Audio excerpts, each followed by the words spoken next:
throwing is 5e. The loading thing I came up with. Okay. Her short swords I have also happily invented. Forgot about those. Although I did Yeah, those were awesome. Although I did not invent the metal. That was from a I think that actually may have been one of the things that slipped under the radar in 4th edition. The fact that Mariah's character has got the swords of, oh my god, they're coming at me! I think we're ready to go. The ding almost the so and so is online ding hasn't gone up yet. Okay, I definitely don't want the mic to be replacing my head.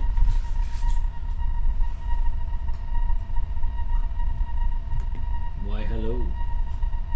Is that happening? Is that doing anything? I don't know how to read that. Read what? What are we reading? I don't know, the volume. Yeah, yellow. That's you talk. What? What do you want to say? La la la la la. Okay, actually, everyone quiet.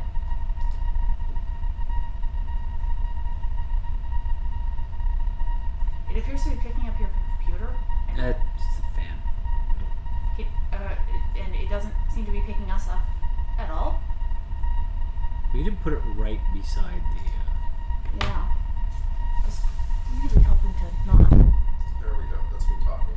Okay, yes, I need you to stop talking. It's still in yellow. It also might be that, yeah. Yeah, but when we're talking, it's barely going above that. Remember I told you I need you to hook the headset up? No, I totally forgot. Yep. So did I. Well, let's hope someone shows up and we can ask if it's... Yep. Well, Oh, hey. Alex has said she would. Yay, our thing finally went up. I don't know why, but it stopped being constant yellow, so Okay. score, finally. Okay, we good to go? Yes. Mm-hmm. Okay. I'm still trying to figure out what makes a Ghostbuster ghost a Ghostbuster ghost. Let me know when I can hit the transition button. Which probably shouldn't be in the middle of the conversation. So many jokes. Alright, go ahead. Hit the transition button. We're on. And so was that. Hey everybody! What's up? Hello! Alex said she'll be joining us today. She'll be coming in a little bit later. How could you, Alex? Well, And I know that we've got faithful viewers who check out the archives because they told me we check out the archives. And I asked them very cleverly, what did you think of my elf character? And they're like, you're not playing an elf, you're playing a dwarf. And I was like, you did view the game. you really don't trust your friends, eh? I don't trust them. It doesn't mean I can't randomly test them. Like in the Pink Panther movies. Oh dear. Hi. Vex? Yep. Pretty sure those aren't your friends anymore then. Yeah, fair. Alright. Okay, so, yeah, at last we... Can you take your chocolate out of the tin? Yeah. Alright, I'm done with it. Okay. So last we were, what, in front of a dungeon? Yes. We scaled down a chasm to an archway which had the name of a dwarf completely written off, literally. As memory serves, we were investigating a very important farm where everybody just was not there anymore. Not that there were corpses, they just weren't there. Not a farm. Okay. Town. A town. Wow. A farming town. Multiple farms, even. There were, because you guys spent a good number of hours just kind of literally going about town and attempting to do a head count, there are at least 10 farms. Because there's a lot of land surrounding the town in and of itself, but most of that were all farmlands and seem to be doing really well. The animals are well kept. There's like pigs, cows, sheep, the whole bit. There's no people, like at all. Yeah, it had a bit of And there was a fresh Ragnarok kind of feel to it, as opposed to, last days kind of vibe. Mm-hmm. Yeah. Oh, something I am going to point out. It apparently looks like I am bored out of my skull a lot. Sorry about that, but I'm actually taking notes. Yeah. Note taking is important in D&D. I genuinely mean that. Yeah, Mariah's notes have literally saved our campaign and characters on multiple times, so From both the player and so the no GM perspective. apology necessary. But Mariah's not nodding off. They're actually working really hard to keep the two of us, because there's only two of us in the party, which technically I don't even know if that qualifies as a party. That's more like a Duo. It's a duo. It's where then why are we going into a dungeon when there's we got a third. We hired hired a third. we abducted a third. We abducted the raiders. I was gonna say hired. That's a generous term. Anyway, Your payment is we don't kill you. So anyway, yeah, you're just standing here in front of this big stone chasm. There's archway. It's got the dwarven runes with parts of it polished off, where you would assume that the names would be. By your through your investigating like the stones, this crypt is easily hundreds of years old. Okay. If not possibly older. It's kind of difficult to tell because dwarven structures, if left alone, last for a very long time. Mainly because they're often built into the mountain, not like they don't carve into the mountain and then build a wall. Yeah. They build the wall out of the mountain. So that actually makes sense. And it's just it does, because it made no sense to me. Okay, so imagine imagine a cave, right? So Yep. most people would just kind of you know how what humans do with like mines, and we'll have like the support structures that we'll build, and most people would have that and then build like brickwork in between the support structures. So the cave wall would be beyond the brickwork.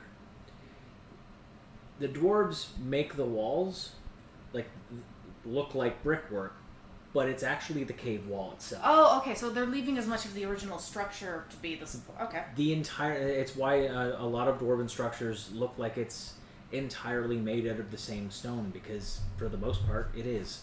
Yeah. So. Okay, so I'm assuming it's the two of us, and it's big enough that we can walk abreast of each other. Oh, easily.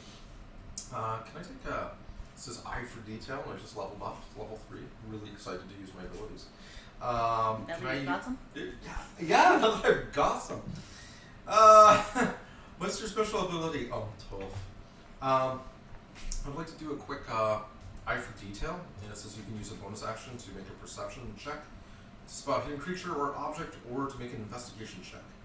Okay. So, I'm just looking for anything large, nasty, small, nasty, creatures, anything that might jump out and bite us. Got it. Okay.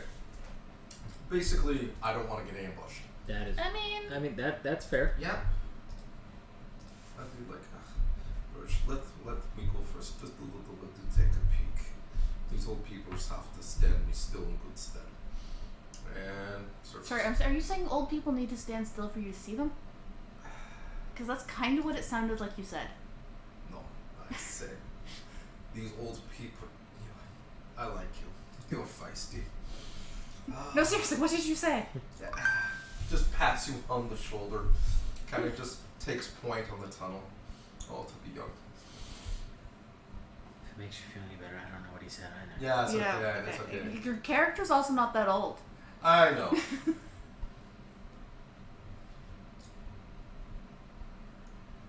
Okay, so perception roll or? Yeah. Okay. Whatever you're doing. If you wanted to do an investigation roll, perception roll, what have you. Okay, I got 16 on perception. Alrighty. So, as you're kind of looking at it, this is I want to say stereotypical because it's a contradiction. Like what you were looking at is screaming at you. It is a contradiction in terms. This crypt was dedicated to some is easily like it is dwarven made, and it is dedicated to a dwarf that was unnamed. Mm-hmm. Crypts are normally regarded for, like, royalty, nobility, that sort of stuff. If you are unnamed, you're not a dwarf So in dwarven eyes. Was the unnaming posthumously after the crypt was built? You have no idea, but I mean, it would make sense. Okay, so I'm just kind of, gesturing to Birch to that it's safe to go ahead, and I turn to Birch and I'm just like, this crypt does not make sense. You have to be somebody important to get A a little crypt. more volume. You had to be somebody important to get a crypt like this, but they take the name off, and I basically explain the thinking behind it. So it sounds like he was essentially banished after he died? Maybe. Or she? Maybe. I don't think they would make crypt for someone who had no name, but stranger things have happened. Let's go on. Okay. I'm cautiously taking a look through. We do still have the torches up. Okay. Checking on Daggett, make sure he's, Davith is annoyingly close. He is not stepping on your heels, but he is not letting anyone get out of his sight because he does not like it in here. So in other words, my head keeps hitting his knee. I mean, okay, I'm not that sure, but still. Not your knee, but like you do kind of every once in a while you'll turn around and you'll headbutt his hip and you're like, oh, I'm sorry. Okay. Okay, so he's not magically vanished. This is good. Anything that I can see in terms of just prepping, enemies, things, problems, traps, anything like that. I'm assuming I need a perception roll at some point. A perception roll would look for it would depend on what you're doing. A perception roll would, in my opinion anyway, as a GM, would be looking around the room to look for anything that looks out of place, like hidden doors, that sort of. If you are specifically looking for traps, that is investigation. Okay. I mean,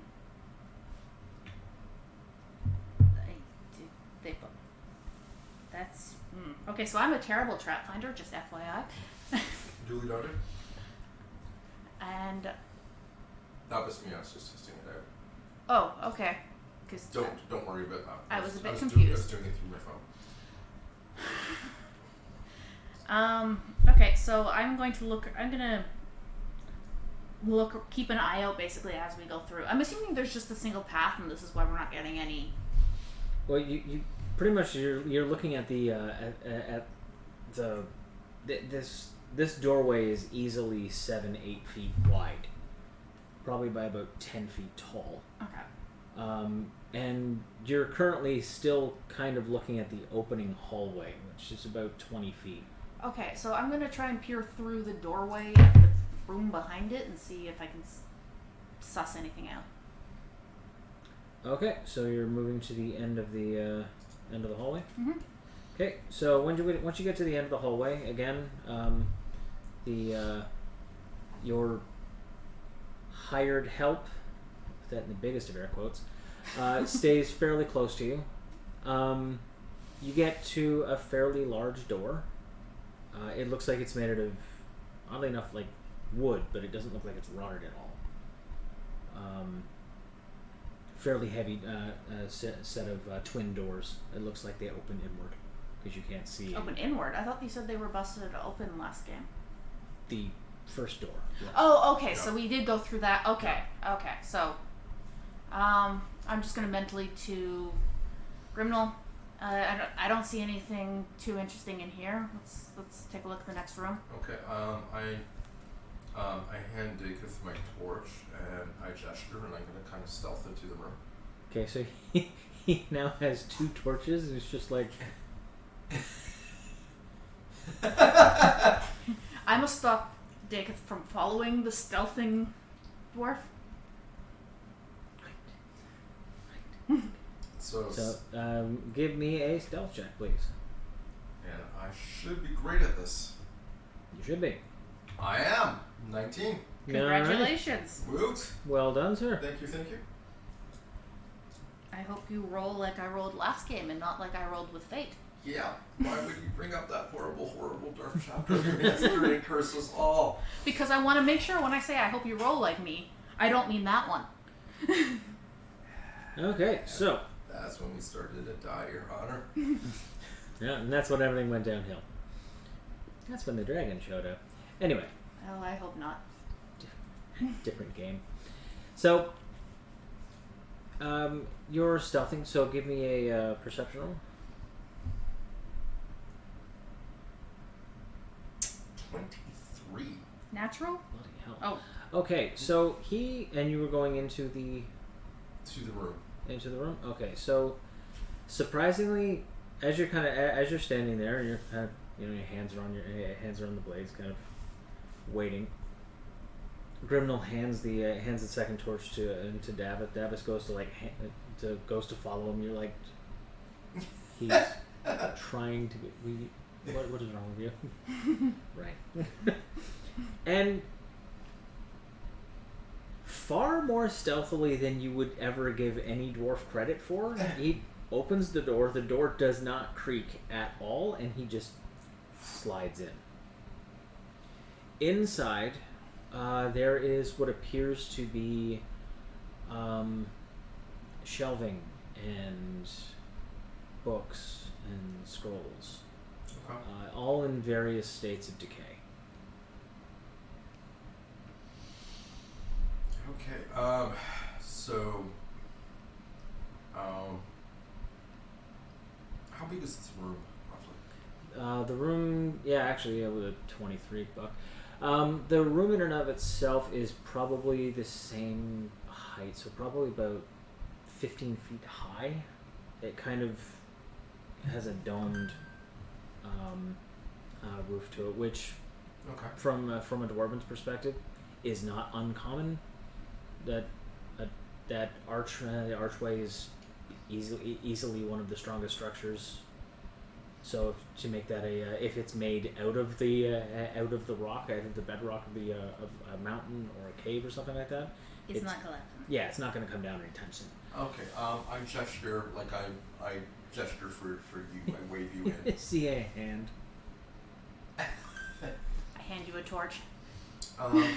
And taking a look at some of the codices or the scrolls on the table, not touching anything. I've got my dagger out and using that to kind of flip through the leaves to see if there's anything recognizable. I'm going through the doorway. Okay. So you go in, and you smell it first. There's that smell of old paper and parchment and books. And then, when you kind of when Davith comes in, like the torchlight starts to come in, you actively see the room in and of itself. Okay. I took a torch from Davith. Davith. Okay. Davith. I'm going to keep getting his name wrong. I'm writing it down again, but I will still get it wrong, because apparently that's what I do. Okay, so lots of books. Lots of magic. Be careful. Magic. Books, scrolls. Books are not always magic. No, but dwarves are very protective of their things. Just be careful. Okay.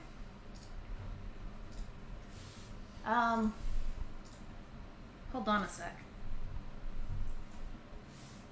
Gesture to take it and do not touch anything. I'm carrying 2 torches. My point, exactly. I took one of the torches from him. Yeah. I'm carrying one torch. You turn around, he's just like... You do that and trip a trap, I'm not rescuing you. You're going to rescue me anyway. Yeah, I was. Yeah, it was. You weren't. You're a valuable member of the team. Come along, mule.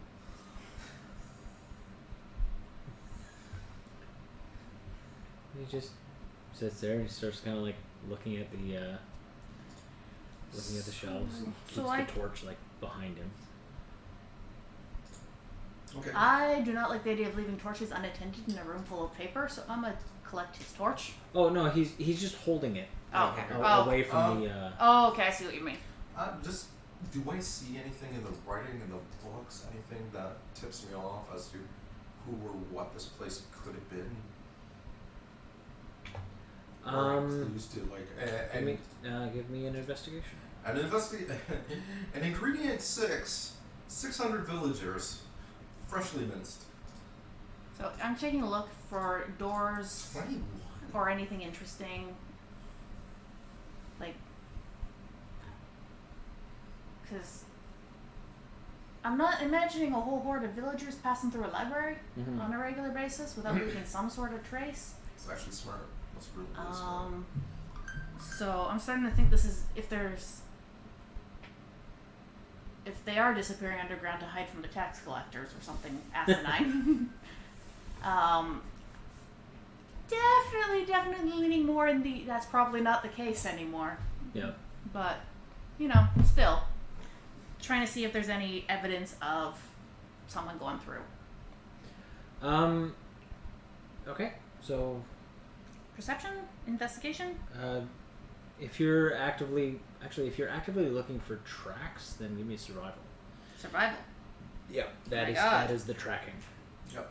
Your investigation turns up kind of something interesting. You and 16. okay, you and you kind of start looking around, and something's bothering you about this.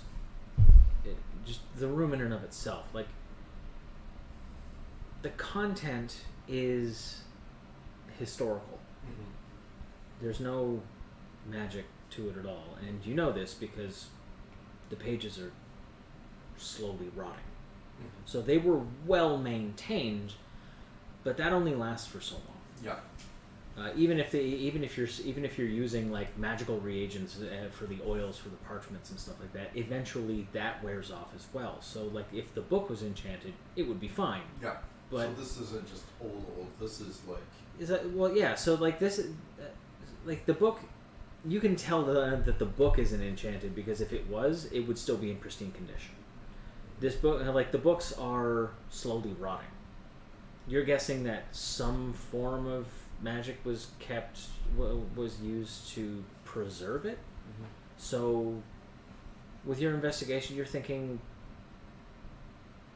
someone liked these books. They wanted to keep this account. Whatever is being written here. This person had a very strong connection to it. Okay. So, turn to you and it's like, I always find it hard to relay information the GM has given to me and the other person. I bet. Yeah, I know. Because do I just repeat all the stuff that I'm telling you, or do I just say I tell you all the things? He's basically telling you this, and he's like, these were very important documents. Whatever happened here, whatever these contained, they meant something to someone. But this room, it does not make sense. What doesn't make sense? We should be careful. Yes. Yes. No, I mean we should totally be careful. We're not the only ones here. What makes you say that? Taps the bookcase, and the bookcase, you just kind of hear like, and it just kind of goes, and it just collapses. As in hidden passage, or just? No, the bookshelf just kind of like, you know how an IKEA bookshelf that you didn't put together properly kind of like stands there for a moment, like haha, and then it goes, and then you're like, I should have got the Herdal, like that. Yeah. That. So he destroyed a bookshelf full of books. By. Okay. And he kind of like holds up the torch, and there, see, and you look up, and on the corner, there's bits of the corner. It looks like it's missing, but you can see like screw holes. And he points to the back corner of the shelf and in the actual shelves and stuff like that. And he's pointing out these empty screw holes. And it looks like maybe the screws have been like dug out and roughly, like it was not done delicately or with any care of what's going on. So someone pried basically the screws holding the bookshelves to the wall out. The metal.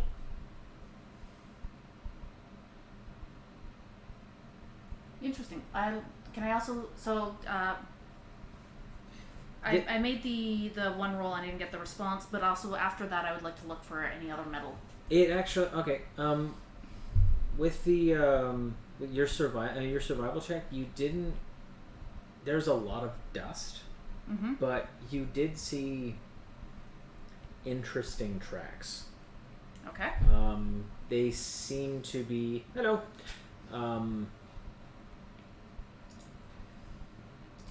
You want to say insectoid? Maybe. Okay. Like you know how like if you see like a large bug and it goes through the sand, you see like points where the legs would go through, but there's a little bit of scraping. It's an odd track to follow. So it's basically dots in a line. And a little bit of like there's a lot of, and like as I said, there's a lot of dust here, but it's so well packed down, and like those kind of Okay. Okay. I don't know if you'll be able to see that on there, but Tracks. So. yeah, definitely weird looking. So. Villagers find the door open. Something weird's been going through here. They come down here and they take something. And they take something. Yeah, definitely not villagers unless they are walking around on pointy stilts. Yeah. That's How big are those tracks? fairly big. It's not like abnormally large, but like they're pretty big. Probably humanoid sizes. So are you pointing this out to me, or are you? Yeah. Hey. Sorry, I said that weird tracks. Instead of the points, they're probably I don't know, maybe about the size of your palm, but kind of it's almost like a tridactyl, like that type foot. Yeah, kind of that. Hold on a second. Where? 3 toes. 3 toes. So can I make a roll on this one? You can both make. I'm trying to figure out would it be investigation or animal handling? Nature. Nature. I was gonna say nature. Crap! I didn't take that skill. 9. All right, where are you, nature?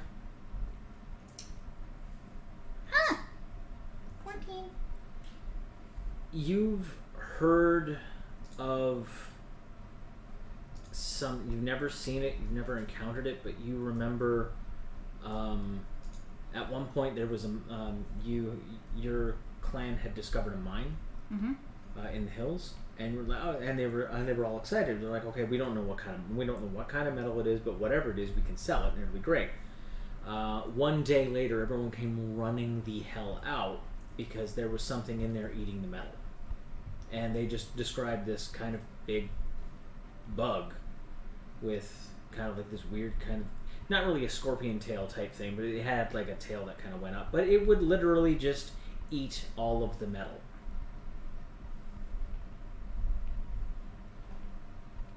And there was more than they could deal with. I think I know what this is. What do you think that this is?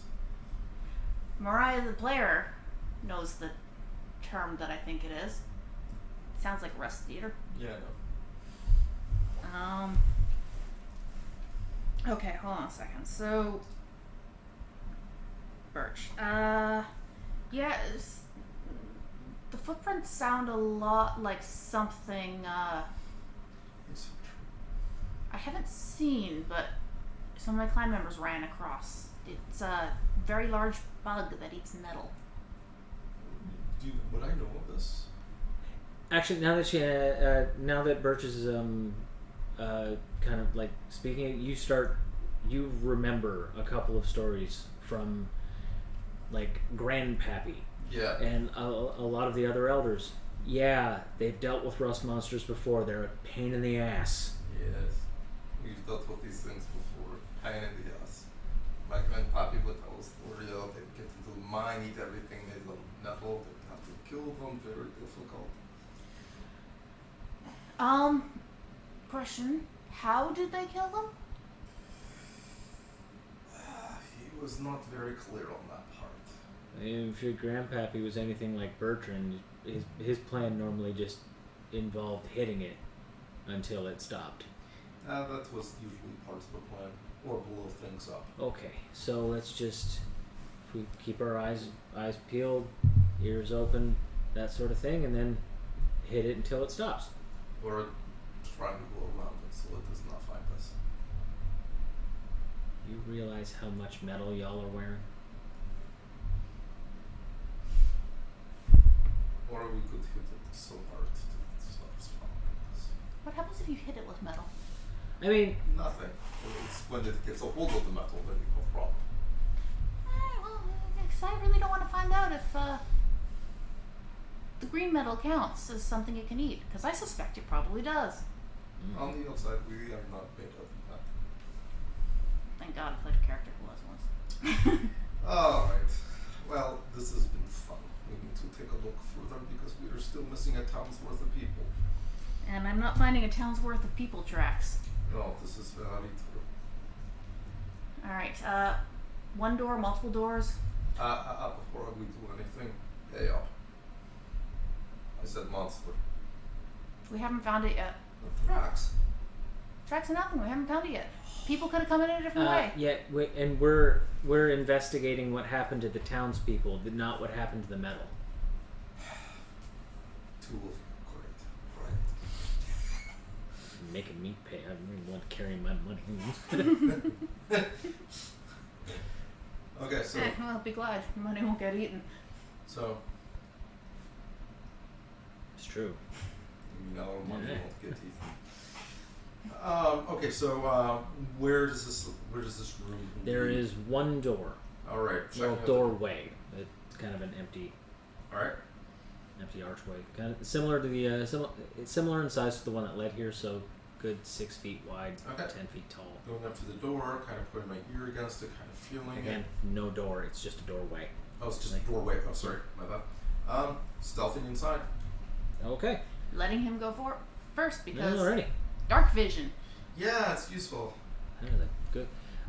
You kind of go inside, and there is 24. yeah, again, no sound. You just this kind of spiral staircase that goes down. Okay.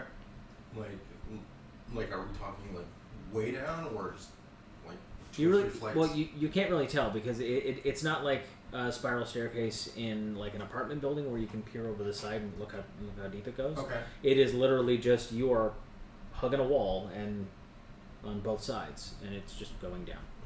Birds, how are you with heights? Fine. Okay, good. Then this Why? will be a cakewalk. We climbing? More climbing down. Very Oh. narrow staircase. I mean, it's like 6 feet wide. Apparently that's a narrow staircase for a dwarf. I mean, to be fair, the dwarf is like damn near 4 feet wide at the shoulder. Yeah. So.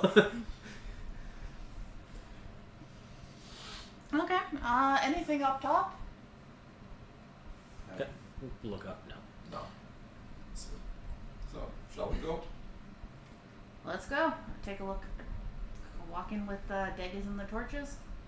Alright, I'm so glad. One part there is with, there's like, how far is it? The drop stone. Carpent. Yeah, no, we don't want to warn them. No, of course not. So, scaling on down. Okay. Walk down. Keeping an eye out for shit. As Nice you're, montage. as you're walking down, so as you you go down the stairs and then you follow and Birch follows and Davith is just...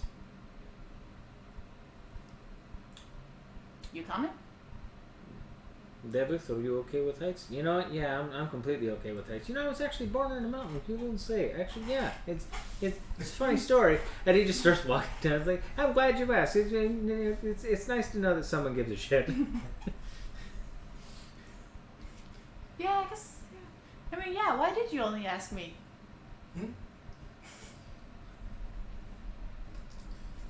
Why did I only ask Ghoul and not ask Dagon? I am sorry, I did not think to ask Dagon. Are you okay with this? Yeah, I'm fine. Would you like to go first? I can't see in the dark, man. You can. I know, I was being polite. Very well, I will go first. Firth?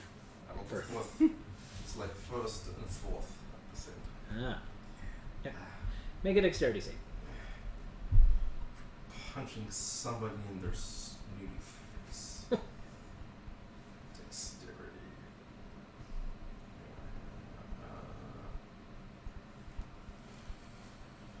15. Okay. You next. Do you know you needed to make a dexterity save? Did I tell him? I don't know. You did say... Okay. So I take it I have to make a dexterity Funny save as thing well? about Yeah, the she did. GM, they're filled with wonderful information. I mean, it seems weird that you'd make a dexterity save without knowing. Where the... Oh, right, it's up there. Usually when the stairs give way or there's a trap. 17. Okay. So, By the way, I have one of the torches. so you kind of, I just kind of like walking down. From behind you, you hear that, you kind of hear this weird like stone on stone. You kind of turn around. Davith is looking down at his foot, and one of the bricks that he's standing on is now at like a 45-degree angle. Well, that's weird. And then the entire staircase becomes a slide.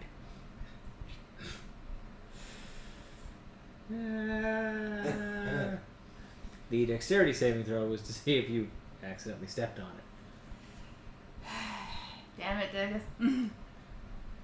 So, everyone gets to make an acrobatics check. Or not. 9. Okay. Also 24. I'm gonna make an athletics check now. Athletics. Yes. 24. Wait, I thought you had acrobatics. No, he did. Okay. And then he failed, so he needed Ah. to make I apparently rolled B, so now I can fly. Because I'm a B. So Birch Grayson over Okay.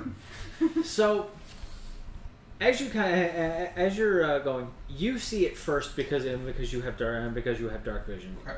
And when I say you see it first, it doesn't really give you that much time to prepare because, as I said, how the staircase is managed. You see it about a second and a half before you see the ledge, Mm-hmm. because there is about a 10-foot gap between you and the rest. Okay. You fail to get your feet underneath you in order to kind of give yourself a spring. Okay. You do not, however, fail to put your hands up as you kind of go like just forward and then slowly start arcing down. So you kind of like face plant and you're holding onto the ledge. Oh. You see it and you see him just like going over the ledge and you just put your foot down, hop, kind of land gracefully. And here's where we lose Davith. Davith ends up with holding on to your pants. He is just like, because he failed his acrobatics check, but just barely made his athletics check, and he now has a hold of your waist. Down the torch. He did drop the torch though. He's looking down. He's like, oh, I look down, and wow, there you go. Wow, that torch is still going. Please don't let go. Dagatha, Mm-hmm. are you okay? I mean, Relatively? It's a yes or no question. No. Then no, I am not okay. Are you able to climb, Oh, Grimnall, to get up here? Because there is no way I can help lift both of you up. Like if you climb over me, I will hold on, and you can help Birch lift me up. Okay. Okay. Hold on. First, rope. I just kind of tossed the rope. And I want you to know I am not tie a angry. piece of it around Grimnall. Okay. I am not angry at all. You sound angry. I'm not. We are fine. We are so good. Okay, I'm gonna grab hold of the rope now and let go of you. So just. Wait, before you do that, Hmm? I need to secure the other end of the rope. Is there something to secure it to? From where you are, you've got standard explorer's pack, which means you got 50 feet of rope. No. It's just hallway. Okay. Please don't put all your weight on the rope. That is the emergency you start falling. Because it's attached to me. I understand. Got it? Okay, I am literally hanging on with my arms. It is attached to you. I'm but going to. please try not I'm to. going to reach up and grab hold of Grimnall's mighty shoulders, and then pull myself up without putting my foot on his face. His masculine, very pretty angry. face. Okay, step 1: let go of the waist and grab hold of the shoulder. So, he fails this. Are you going to attempt to catch him? Give me a moment. Give me a moment. He could die. That's Daggett. I could save him, but then we would have Daggett. Well, you could attempt to save him. You have no idea how you're going to roll. So, do I have, like... I'm making a grab for him. Please make that one-handed. I'm making a one-handed grab for him. just let's go with both hands. Got you as you're plummeting. Yep. Yeah. Sure do. Okay, so Athletics or dexterity? this would be an athletics check because you also have to maintain your grip. 10. Okay, so you grab him. Now make another athletics check to see if you can hold on. 13. Okay. You've got him, Yeah. but your fingers are slipping. Yeah. Like you can feel your grip on the ledge just slowly giving. Do you relay this information to me? Oh, you watch as like Davis kind of like reaches up, and when he let go of his hand to reach up to grab his shoulder, he didn't have he thought he had a better grip on his shoulder than he did. So when he let go of this hand, his body weight kicked in and he slipped and started falling. So you see Grimnall like just reach down. Okay. So when I see all this, I'm gonna take up any slack that there is in the rope and try to help assist by basically taking some of your weight off and putting it on the rope. Birch, tell me you have halfling magic for this situation. Okay, so I'm you can with the like since you have the rope, you can make an athletics check at advantage to slowly start like you've wrapped it around your waist. You're doing the climb thing, and you're just slowly pulling. 21. Did you like sacrifice an animal to the dice gods before a game? Explains why our neighbors have gone missing. Wait, they did? Are we really complaining though? They were pretty loud today. It is nice and quiet. I'm just saying. Very homey. I feel. Anyway, so Okay. Yeah. all right, so the rope comes down, and Davith kind of like reaches up and grabs hold of the rope, and once he's got it once he kind of grabs hold of it and then whips it around your wrist and like around your elbow. Yeah. And lets go of your hand. So he's just pretty much just doing this, and just ties it taut around your forearm. Okay. You're looking at it and you're like, "Is that a sailor's knot?" Yeah. Because he did it pretty well. Yeah. And he is now going to start climbing with advantage because of the rope, which, yay.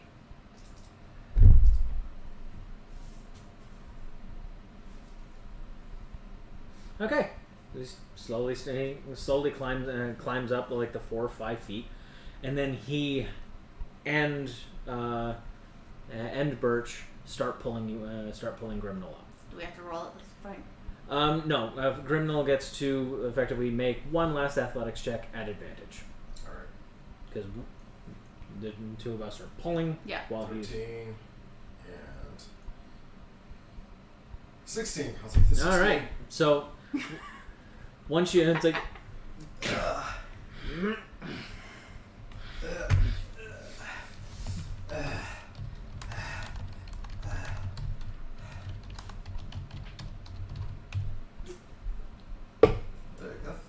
Are you okay?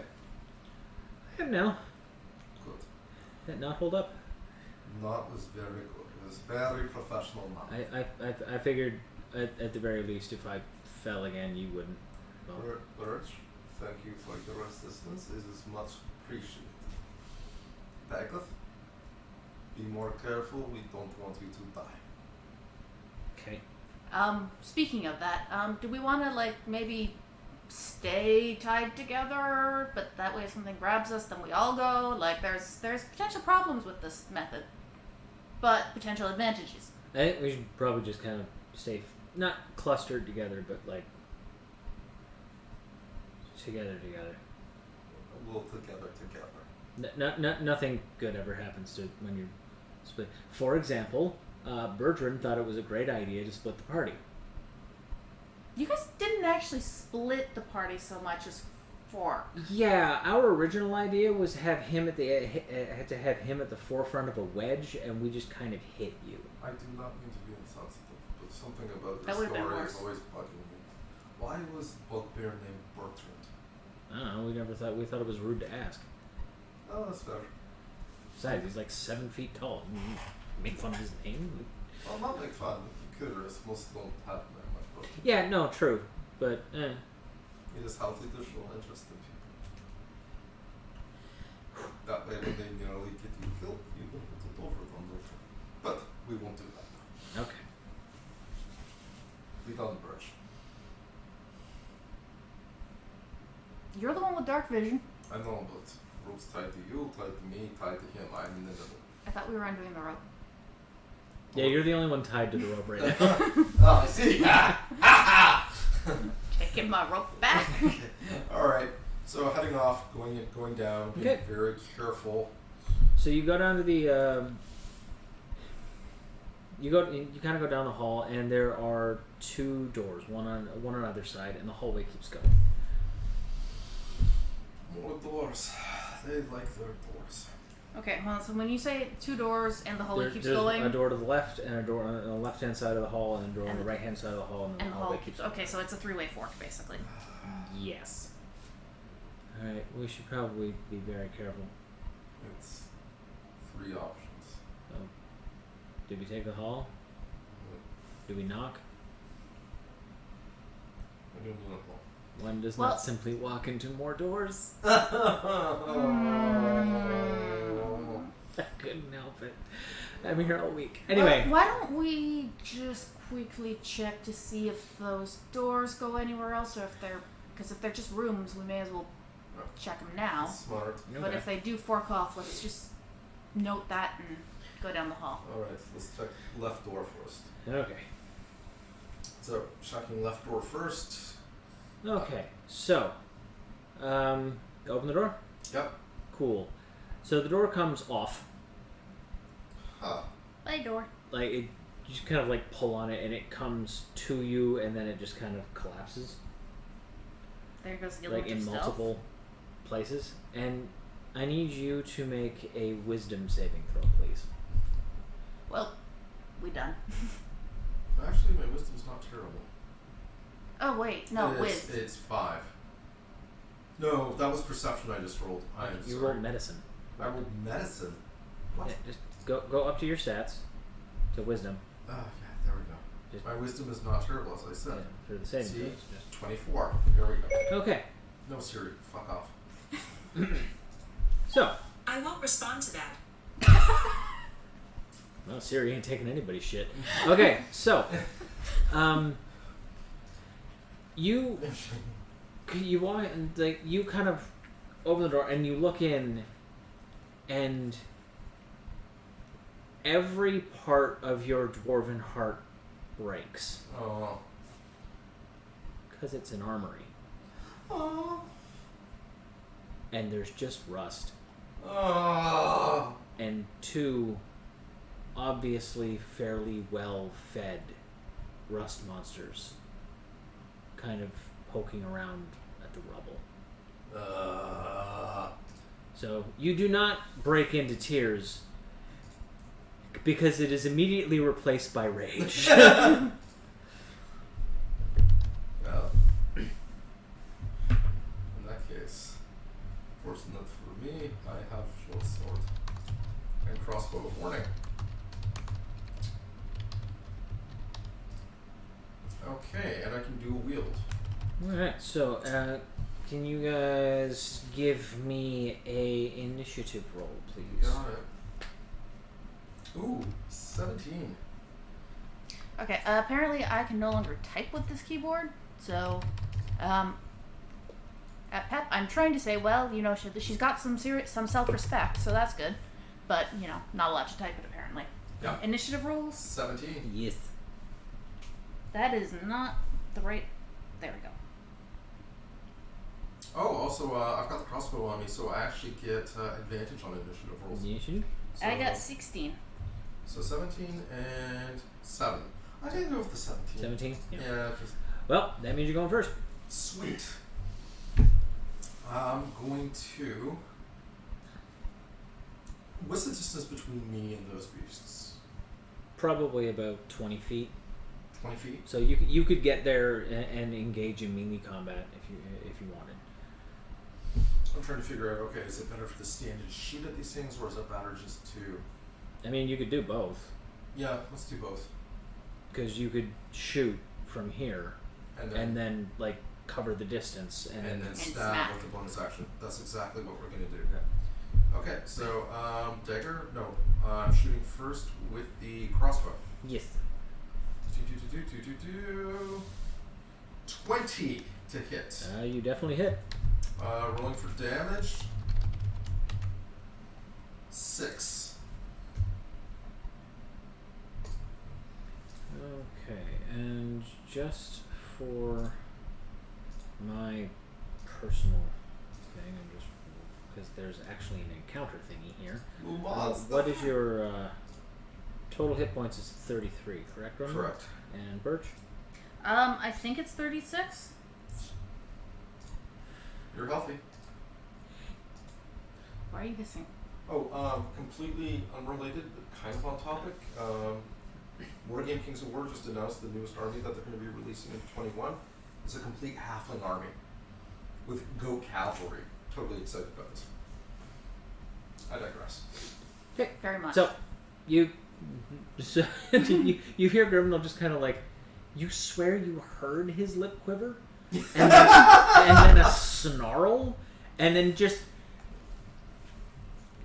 short sword comes. The short sword comes out in his offhand. The crossbow comes out. You monster! Fires and just charges in just recklessly. Once he's in, you see the rust monsters, and then you see the rest of the room where the armor stands were, and you realize that like these were all. If this was an armory, it was all dwarven made, which means they were all really good. And it's all dust now, and yeah, his rage is kind of justified. short sword it? That would be your as your bonus action. Yes. All right. 25. Is that a critical hit, sir? That is a critical hit. Well then. Okay, so this gets a little weird because I do my critical hits differently. Okay. So on the left-hand corner, bottom left-hand corner, there's a little red D20. Yep. And you click on that. All right. And go up to see you're using a short sword. So you're gonna click on that once. So for like 1d6. Short sword. Oh.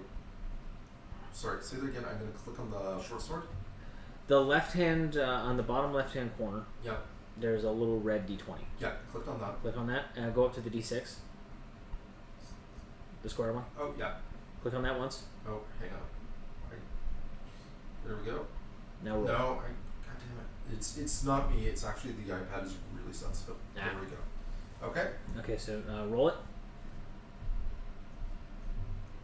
4. Okay, so the way that I do critical hits, because it always bothers the shit out of me Okay. when you roll 2 1s on a critical hit. Like a critical hit's supposed to be a critical hit. Like it's supposed to do something. So the way I do a critical hit now, I've watched a number of different things, and what you do is you take your maximum damage, which is for your short sword is 9, Okay. and you add that to your standard damage roll. Okay. So you rolled a 4, plus 3 is 7, Okay, that's... plus 9 is 16, which is a critical hit. Yeah. Which is why I damn near died Yeah. when I was critical. No, hit. that actually makes a lot of sense. That's How much really cool. damage did you do on the bow again? The bolt, he did 6 points of damage, so... It's Okay. just like- It is bloodied. It does not like you at all. Like, you shot it, and you saw his friend just kind of like perk up at the bolt, Yeah. and then its eyes went to you. It saw the short sword. You could see it like have that like Dreamweaver, like just seeing that sword like stab his friend. Oh, Carl, I'm sorry. Like, and you just drive it down into this rust monster. It is still alive. It is not happy Oh. at all. But it is bloody. Oh, God, yeah. Birch, you're up. Okay. I'm going to hand my torch to Dabith. Yep. Davith, hold my torch. And then, then I am grabbing my, I'm going to draw my bow and shoot it. The one that's already bloodied. Okay.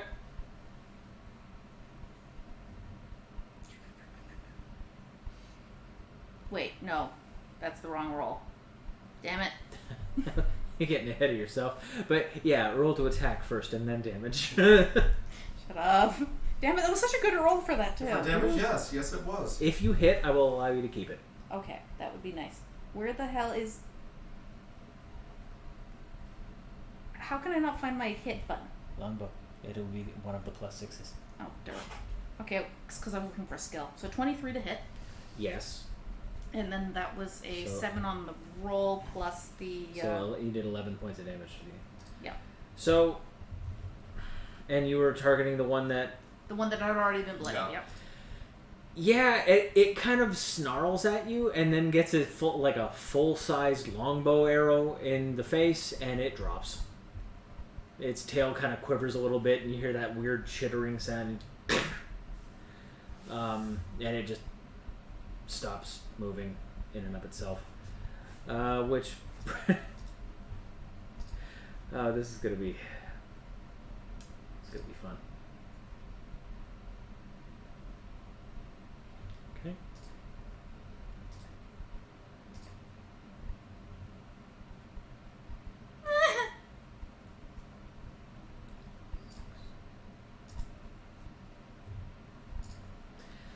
Davith sits there and he's like, because he reaches down for his sword. What? I'm sorry. Did you hit the dead one? He successfully hit the rust monster with a torch. It did damage, not a whole hell of a lot, but it was enough to get the rust monster to be snarling at you guys and thwack. Just kind of looks up at her. I am so sorry. Dragnet, stop dicking around with the rust monster.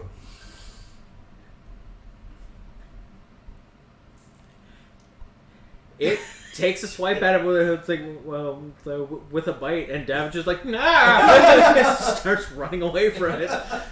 Which brings us to Grimnall. Oh, Jesus. I'm going to do. I still got the crossbow in one hand. Can I still use that, or for double attack? How far away is the Okay, so your crossbow right now is your main-handed weapon. Okay. Because of the type of bandolier that you have for the bolts, loading it it would cost a reaction for you. It would just click, and then you can fire it. Your short sword is your bonus action. That will be your offhand attack. So in that case, I will crossbow it first, and then short sword it second. All right. All right. So crossbow, which I'm going to love with an unfettered passion. 23. All right. Click, boom. And 7 damage on that. And short sword. 19. Jesus. Oh, what? All right. 19 damage? No, 19 to hit. Okay, that makes more sense. 5 damage. Yeah, it's bloodied again. So you run forward and just drag the blade across its flank. It goes underneath part of the carapace and just drags across. There's a little bit of spray of ichor onto the rust-covered floor. Birch, it's your go. I'm gonna shoot it again because I don't want to get nice weapons near that thing. Alright. But did they keep in the sort of the mithril? I only rolled 9 to hit. That does miss. Okay, on my spare, is there anything else I can do? Favorite foe, hunter sense. It is bloodied, I will say that. Yeah, that is very good. I want to designate. Do I just designate something as a favorite foe? Like, is there a cap on the number of times I can do that? Where's the thing? No, it looks like there's a 2 per long rest. Yeah, it doesn't need that then. So yeah, there's pretty much nothing else I can do unless I want to put my sword, the longbow away and grab the swords. Yeah, no, you know what? I'm gonna let you take this one. Alright. Alright. So turn over. Okay. Okay, please don't dick around. You'll die. He attacked me. Sorry? Yeah, I'm just Bane and Kite Man. It's Daggett, Oh, the rust yeah. monster. But you started it. Okay, so that is actually kind of funny. Okay, so the rust monster jumps over your arrow shot and lands in front of David, and David's just kind of like, and you just start pounding this thing until the torches are destroyed. Yeah. Lights kind of go out. Because you're dark, you see he bludgeoned this thing to death. Yeah. Because he repeatedly hit it in the face. This is the one that I killed? Or I... No, No, the this other is the one. that dodged air. It was sitting at a very low amount of hit points, and he just hit it repeatedly until it stopped moving. So you just like in the darkness, you can just hear this. You okay there, buddy? Oh, it ain't the metal on the torches.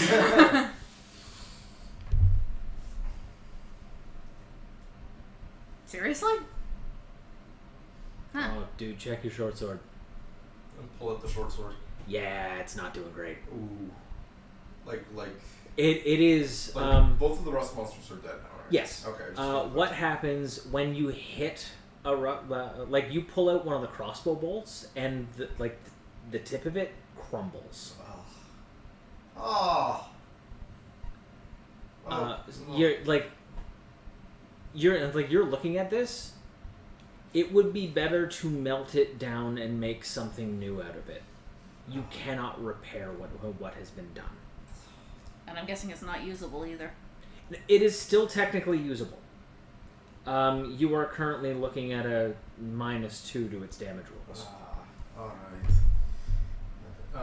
Doing a spot inspection of the room, is there anything they didn't get? Oh, they fucking ate everything. What happened to my old short sword?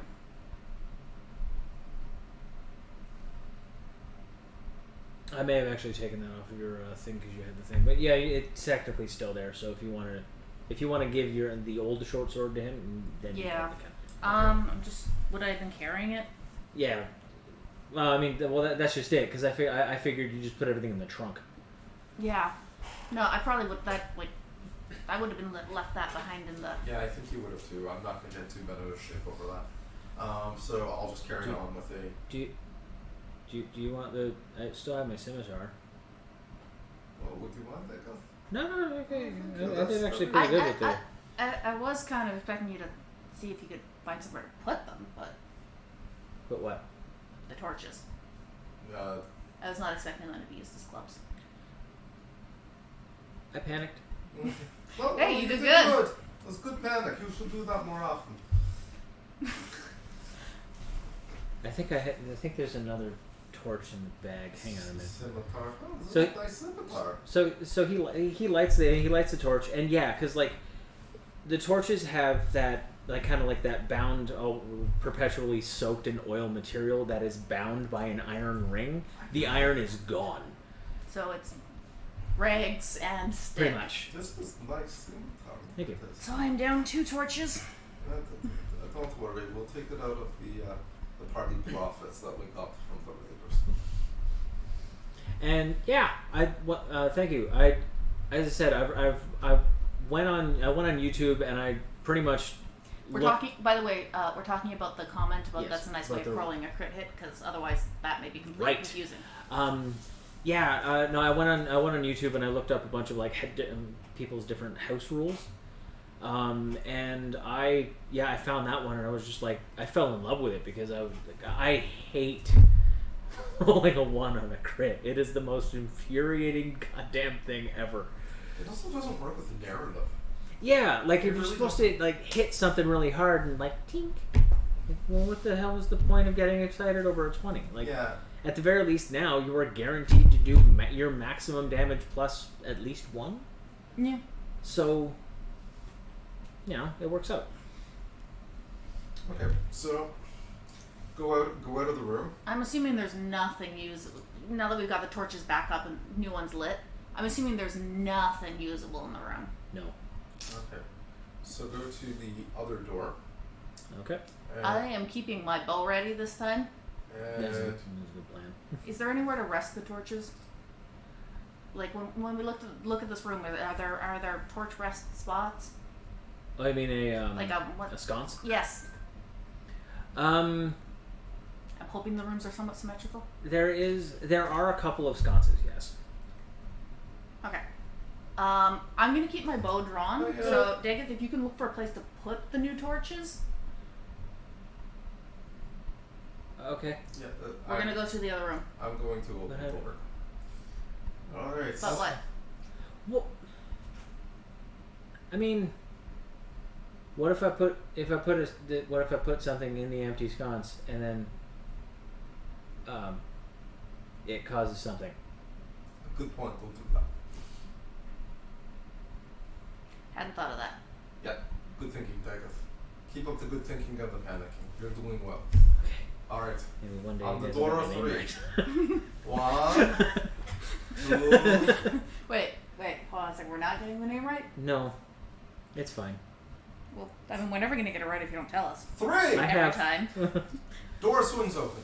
Okay, so you swing the door open and you looking at a bedchamber. Dust, like in the room, like old used there's that you have that like musty smell, like when you go into a cabin, Yeah. like you have that smell, but Yeah. for the most part, nothing's really been touched. Okay. Just I'm guessing there's no metal left.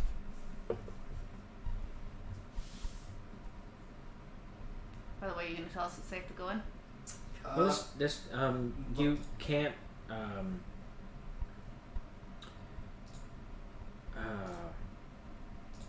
Like this door doesn't come apart. It's actually fairly sturdy. okay. So Okay. so going in and taking a quick look, doing a quick scan to see look for anything that's hidden or basically eye for detail. Doing that thing. Okay. Okay. Is there anything in that room that should not be in that room aside from us, or anything that looks horribly out of place? Yep. It's a bedchamber and a crypt.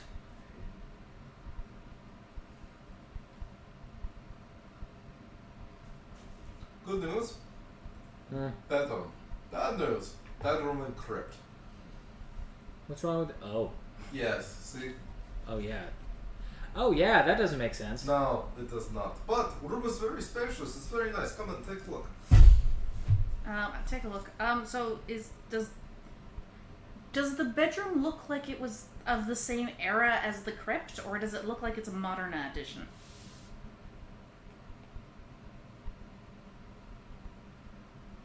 Yes, Amy? Modern. Give me a history check. Is history even a skill? Yep. Yes, it is. I use a history skill for remembering rolls. Oh Jesus, I'm never gonna remember a damn thing. Never mind, 16. This is all.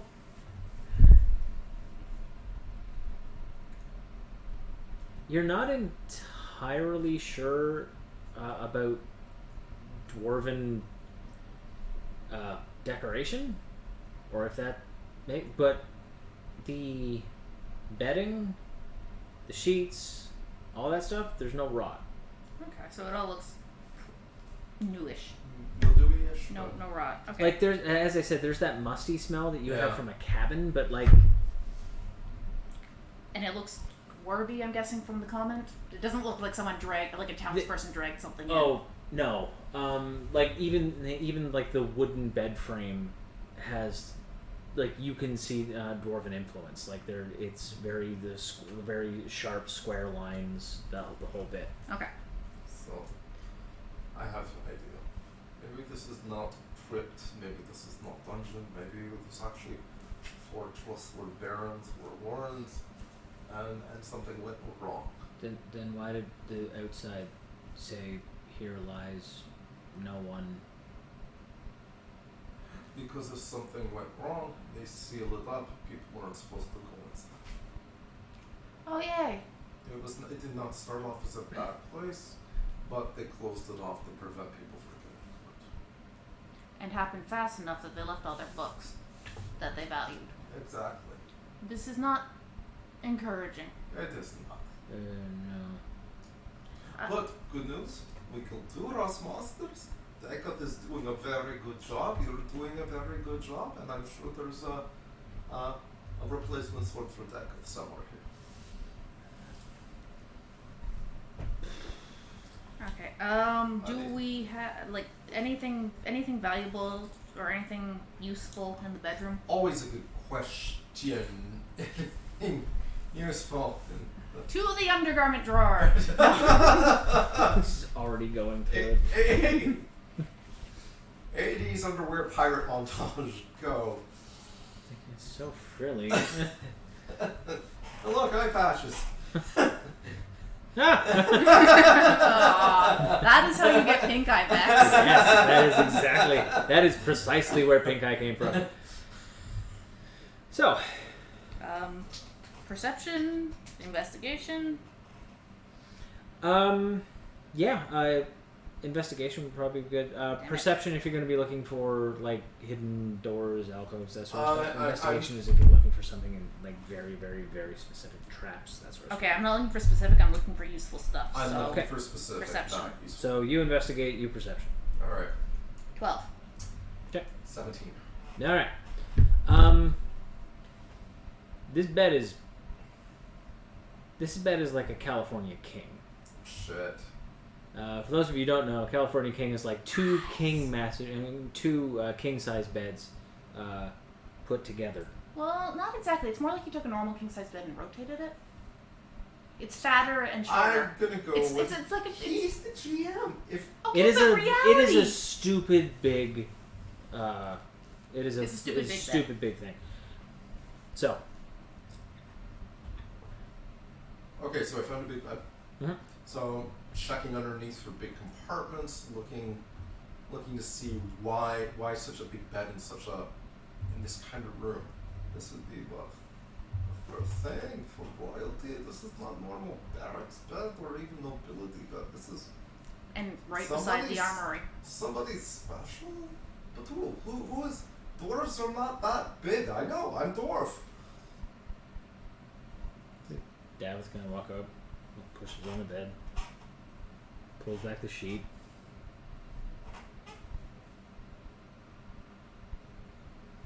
Just flops down. Oh yeah. What?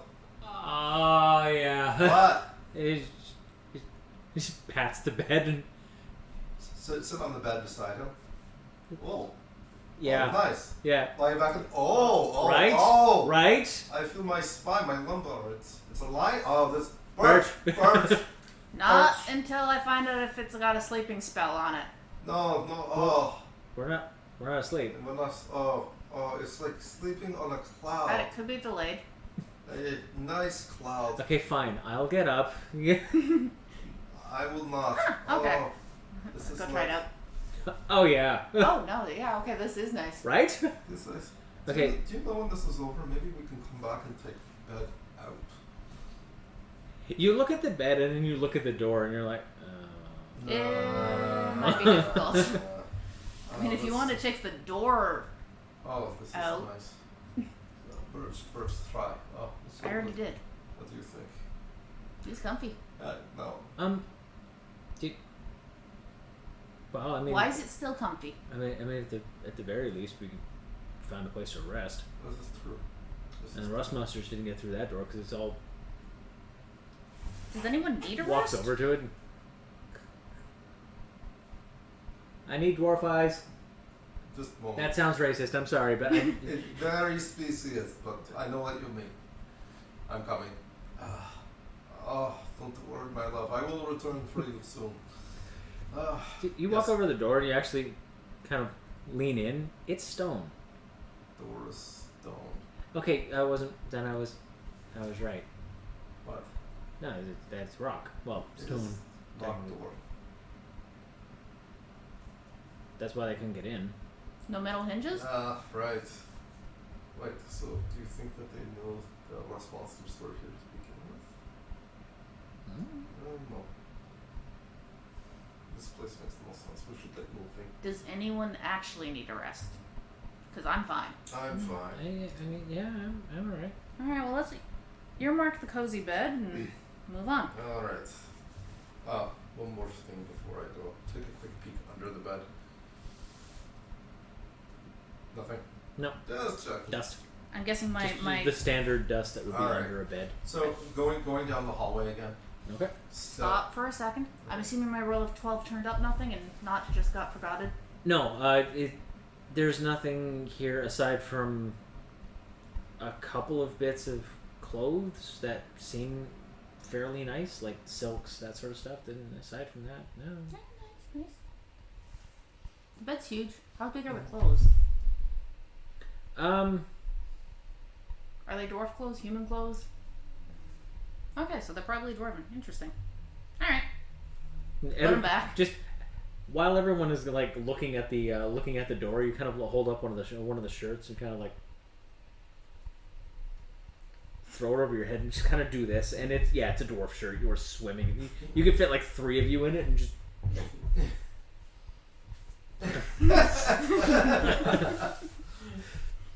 Okay. Alright, to the hall. To the hall. All right. Stealthing to the hall. Roll for stealth. Putting the bow away, grabbing one of the torches from Ooh. Dingnut. I didn't even try that time. I got a 12 on my stealth. Alright. I can't see anything. I'm waiting for you to come back or tell me what's going on. Well, he walked into the hall, and it's just like you I assumed you were stealthing for a reason. Yeah. You notice like his mannerism. The moment he hit the thing, he kind of like crouched a little bit, and he's walking more on the balls of his feet, and he's making a lot less noise. All right, so I'm just gonna mentally let me know if Do I see anything? No, it seems to be okay. is there a door or just keep going down the hall. Just hallway. All right, well you might want to stay out of our radius because we've got light and you Okay. want to hide. So I'm basically saying go ahead, we'll follow eventually. Alright, so I start taking point on this. Okay. So you get to the end of the hall, and there is another three-way fork. Only they are now halls, kind of like a T-junction, but there's also a doorway, like an empty doorway in front of you that leads further in. So left, right, or straight. I picked last time. It was disaster. You pick. Heartbreaking is what it was. It was not a disaster. Armory was eaten by bugs. Disaster. Yeah, but nothing to do with your anyways, very quick glance down all three. Anything visible? No.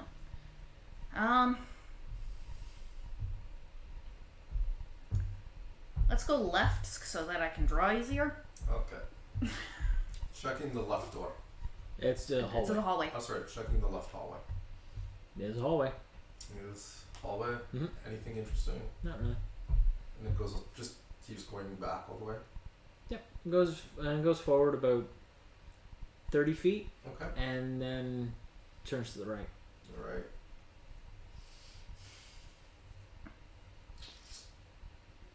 Well, 30 feet into the right. All right, follow. Okay, so going down the hallway. Okay. Skulking along, keeping an eye out for detail to see if there's anything that might leap out at us or any of those 45-degree stones. Also, I am keeping an eye as I follow in case they miss something. He missed something. Okay.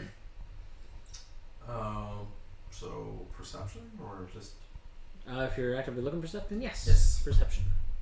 Perception. Hello. Oh, hey, and another person. Hello. hey, 2 people. 15. Okay. You catch it. At one point, you're just kind of like dragging your hand on the wall, and your hand kind of is suddenly not on the wall, and you hits a doorway, and you kind of look back, and it does that thing where when you take a step back and you look at it head on, Mm-hmm. it blends with Yeah. the background, so like the alcove kind of leads somewhere, but if you weren't dragging your hand on the wall, you wouldn't have seen it. Okay. So it's sort of, I'm guessing, like in Labyrinth. Yeah. Yeah. Okay. So I gesture to you and Dakith like frantically that You're there's. in the dark. No, torch. You guys are falling behind. Okay. Eventually, when you get to where I am pointing to the thing and pushing my hand through the wall. Okay, mentally. What are you? Secret passage. See, Dev, when you just when you're doing this and it's cut off like from your point of view, like you could see him moving it, so it's obviously a gap in the wall. Dev was like, oh yeah, okay, no, I get it. Okay, so there's a secret door, Yes. but is there? I'm guessing the hallway also goes forward. Yes. So do we want to go forward or through the secret door? Secret door. Okay. Okay, so you go in. Okay. It immediately turns to the right and then the left, and it leads to this kind of underground courtyard thing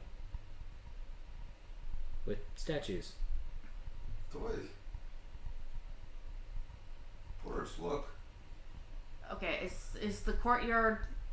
Are there any exits? Is it a dead end? As you're kind of walking in, like the first, you notice a statue of what looks to be a human, and it's just like, and then you're kind of like, okay, that's not creepy at all. And then when you hang a left, you see another, which seems to be like mid-running. Like, Okay, hold on a second. So this is in the hallway still? Yeah. Okay.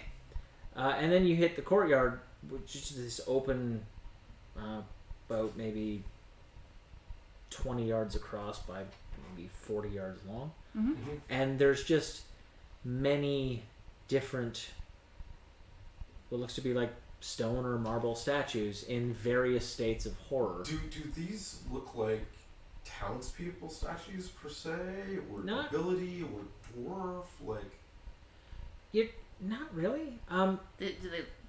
Give me investigation rolls, actually. aha! Because if these are the missing town people, Honestly, I feel like I should have equipped my dwarf with a trench coat and a Brooklyn accent. You know, those are not shoes. I can't do Brooklyn. 18 on my investigation. 23. You know what? Fuck being dungeon delvers. Let's just go open up a detective agency in town. Those are nice shoes. If I wanted a pair of So, shoes, You end up kind of looking at different, at different statues, and at one point, like, Dad is just kind of like hitting your forehead, hitting your shoulder, and like, fuck off. So he goes over to you, does that, and you're like, fuck off, I'm looking at something, and you're both noticing the same thing, that these people, even the carving, Mhm. it's not a farmer. Yeah. They're wearing nice clothing. Like there's like kind of like you could see like the detail once you get close enough. The detail on like the belt, like there's embroidery there, Oh wow! and So it's really really vibrant. Until finally both of you just kind of turn to David like what? Because he keeps like doing this. In the middle of the courtyard is this large kind of this bulky figure. humanoid. Well, you kind of see like the kind of like something like someone's back, and you can hear the telltale signs of someone carving stone, Mm-hmm.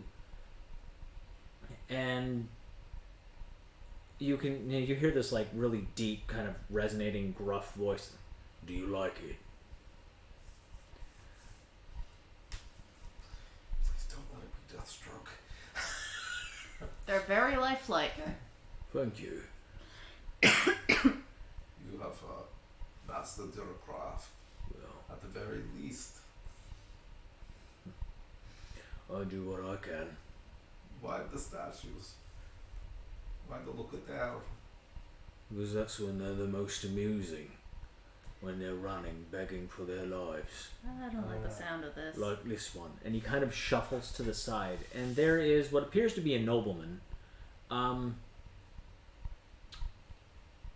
Quite dead. Mm-hmm. With, you're guessing like metal wire? Kind of shoved through his body and posed. And this thing is carving a statue using that As a reference. as its reference. I see. Did you find him like this, or did you? Excuse. No. Can I make out anything about this guy? Because I assume we're gonna probably have to fight him very soon. He's taller. Like Davith is probably pushing 6 foot. Mm-hmm. He's taller than Davith, and whatever that is on his knees. Oh, so he's over 6 feet, kneeling. Yeah. Oh, that's lovely.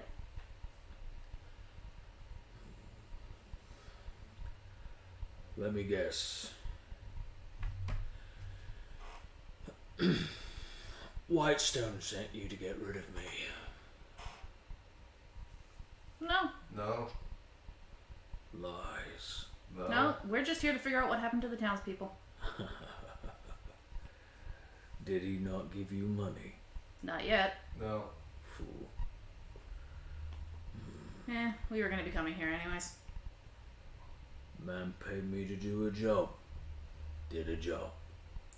Then he sent these people to try and renegotiate. Didn't go well. What was the job? So it stands up, and it is easily 8 feet tall. Okay. And it turns around and it gets into the firelight. You can see it with your dark vision. It's a minotaur, Oh, great. and it just kind of like walks to kind of slowly Where is he walking? walking towards you. I'm gonna. Sorry, dude. You're making me nervous. This is what happens. I was hired to create demand, so I did. Demand of what? You don't know what's happening. No. While he's talking, can I use insightful fighting at this point to assess him? Yes, you can. If things do go south. You can do Okay. that. First time I've used this ability. Okay. Just leveled up. So you're going to be rolling an insight check. Okay, so yeah, so my character hit level 3 last game. I've got a couple new abilities, and insightful fighting is one of them. So I'm just kind of. So Troy, can I just get you to explain it to them? Insightful fighting allows a rogue to use their insight check defended against the opponent's deception check to kind of suss out weak points, mannerisms that kind of leave themselves open in like the way they walk, the way they move, so that if successful, once around, regardless of the situation, their sneak attack will kick off. Holy fuck on toast! Natural 20? 26 Alright. with a natural 20. I'll make my deception roll. I can see that you're a Virgo with your moon rising in Capricorn. I rolled really, really well with his deception roll, and it still had nothing to do with that fucking 26. So, yeah, you're kind of picking it out. He's not wearing armor, Mm-hmm. so your mind is already going. I was like, okay, so he probably there's a fighting term where you lead with your chest. Mm-hmm. Normally berserkers do that because they trust in their own constitution in order to get them through. People that don't wear armor, that don't use shields tend to do that because they just throw themselves into it. Mm-hmm. So whatever this thing is, if you're guessing because Minotaur, it's never met anything that it couldn't kill. Mm-hmm. So there is a lot of confidence there, but because it's not where it if anything, it's got patches of hide, like kind of like tied in, like they have like the loincloth, that sort of thing. So there are spots where it will where it's covered, but for the most part, there's a lot of open spaces. Okay. You could slip a blade through. So, are you in telepathic contact with me while this is going on? The benefit only works to you. Okay. So I'm making note of this. So I am going to pause right there because I really need to pee. Okay. And that's roughly about halfway. So Alright, yeah, so bathroom break. We're not dead yet! Woot. Because, 2 level 3s in a dungeon by themselves with a sidekick. Okay, can I hit the button now? Yeah, hit the button now.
There we go. There. How are we supposed to say go if there's no volume?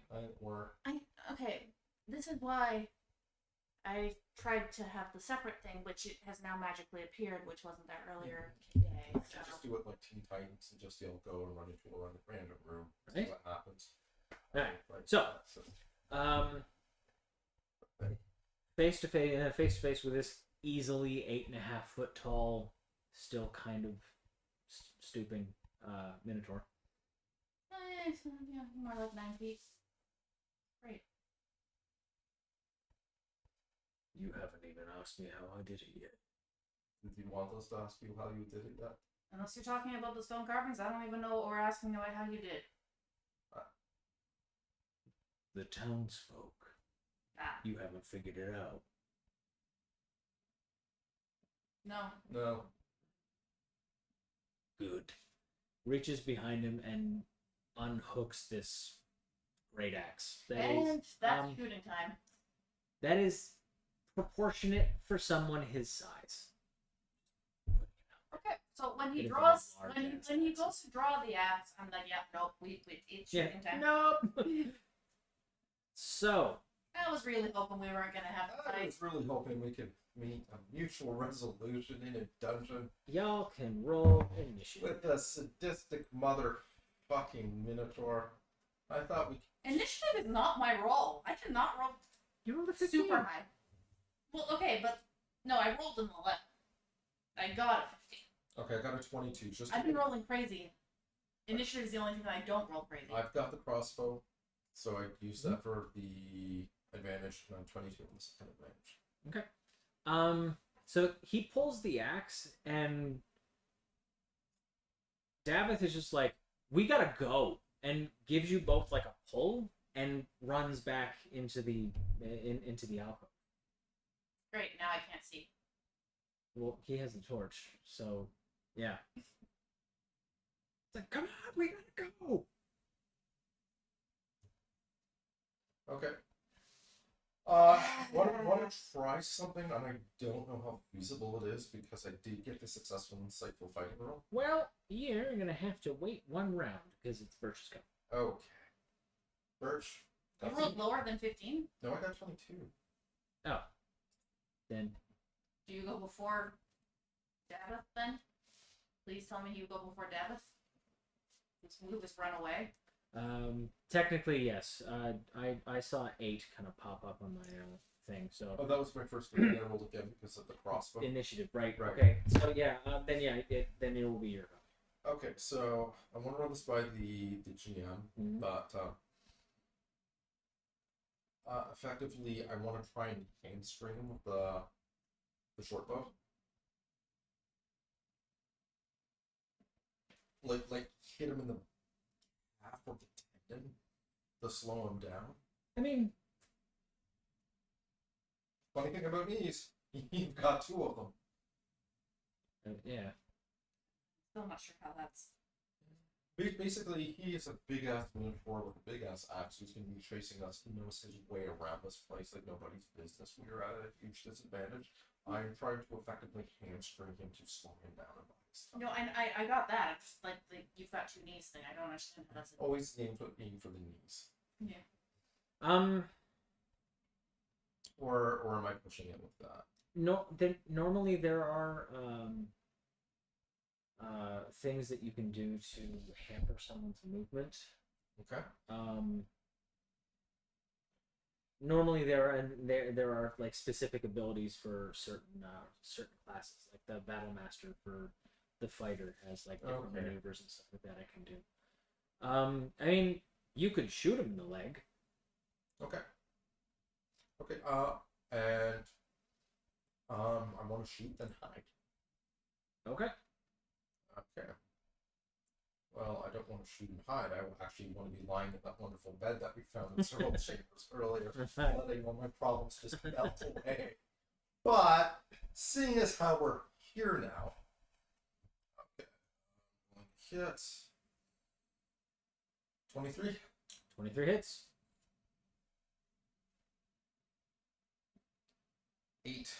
Okay. Now scroll down and roll your sneak attack damage because you did your insightful fighting thing. So I did. 6. So 8, so 14. I see how this works, how they feed into each other. That's actually really cool. So yeah, the moment the axe comes out, David just like, pulls on both of your shoulders, like we gotta go, and turns and starts to run. You kind of take like a step back. Fire! It goes right into his quad, and he howls, and it echoes throughout the cavern and the halls and like everything. You okay? Can I shoot while I still have light to see before he's like gone? This is technically all happening at once. So like yeah, you've still got a good idea as to where he is as the light is fading. Okay. So I would like to, while I've got my bow drawn, because I was clear about that going through rooms. At least just get shot and explode his head. I'm shooting with the longbow. 21 to hit. Jesus Christ! It's like the most dangerous. Take on the damage. Okay. Okay, so he is now at 22 points of damage. He's still not bloodied. Goody. Okay. And now I run like fuck. Yeah. Shit. Hold on a second. I have a special ability that comes in handy here, and I should have done it before but I forgot running wasn't bonus.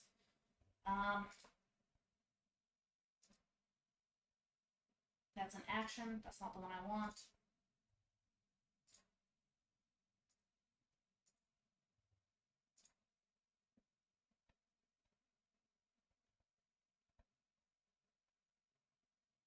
No, okay, never mind. It's not, no, that was part of the spell. Okay, nope, never mind. Okay.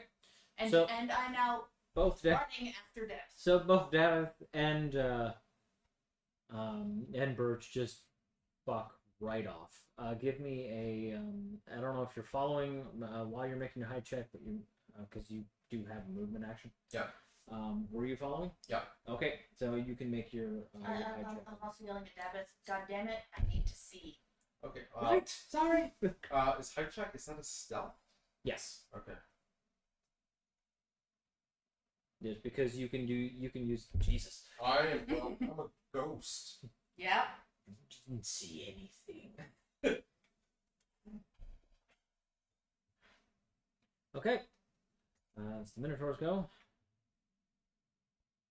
And it Oh shoot! Hide is a bonus. Okay. for No, well, hide's an action. for rogues at second level, you can do it as a bonus action. Gotcha. So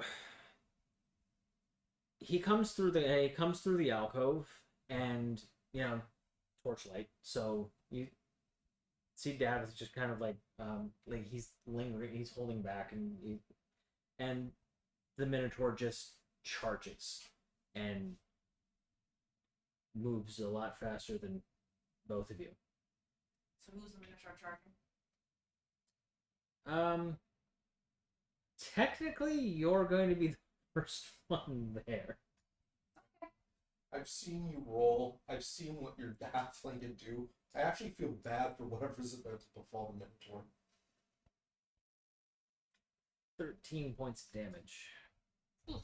One swing of the great axe. He kind of runs forward.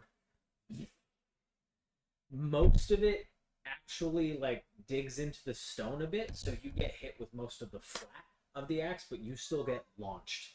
Kind of hit the wall, land on your feet again, ow.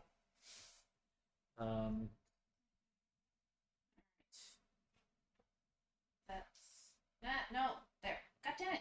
How do I get this to take? Take what? Okay, I typed in 13. Okay, so now I want a fly button up here. Okay, and I go over here. There we go. Okay. So I'm dropping my bow, drawing the swords. Hang on a minute. It's not your go. It's not my bow. It's not- not your go yet. Almost. It's almost your go. Well, The Minotaur already went, so it can't go again. Makes you feel Right? good. Right? Yeah. I mean, for this round, yeah. Oh, yeah. It's Batman. So, Birch is there, and not Birch. Birch is that you drop your bow, kind of like, ow. And Davith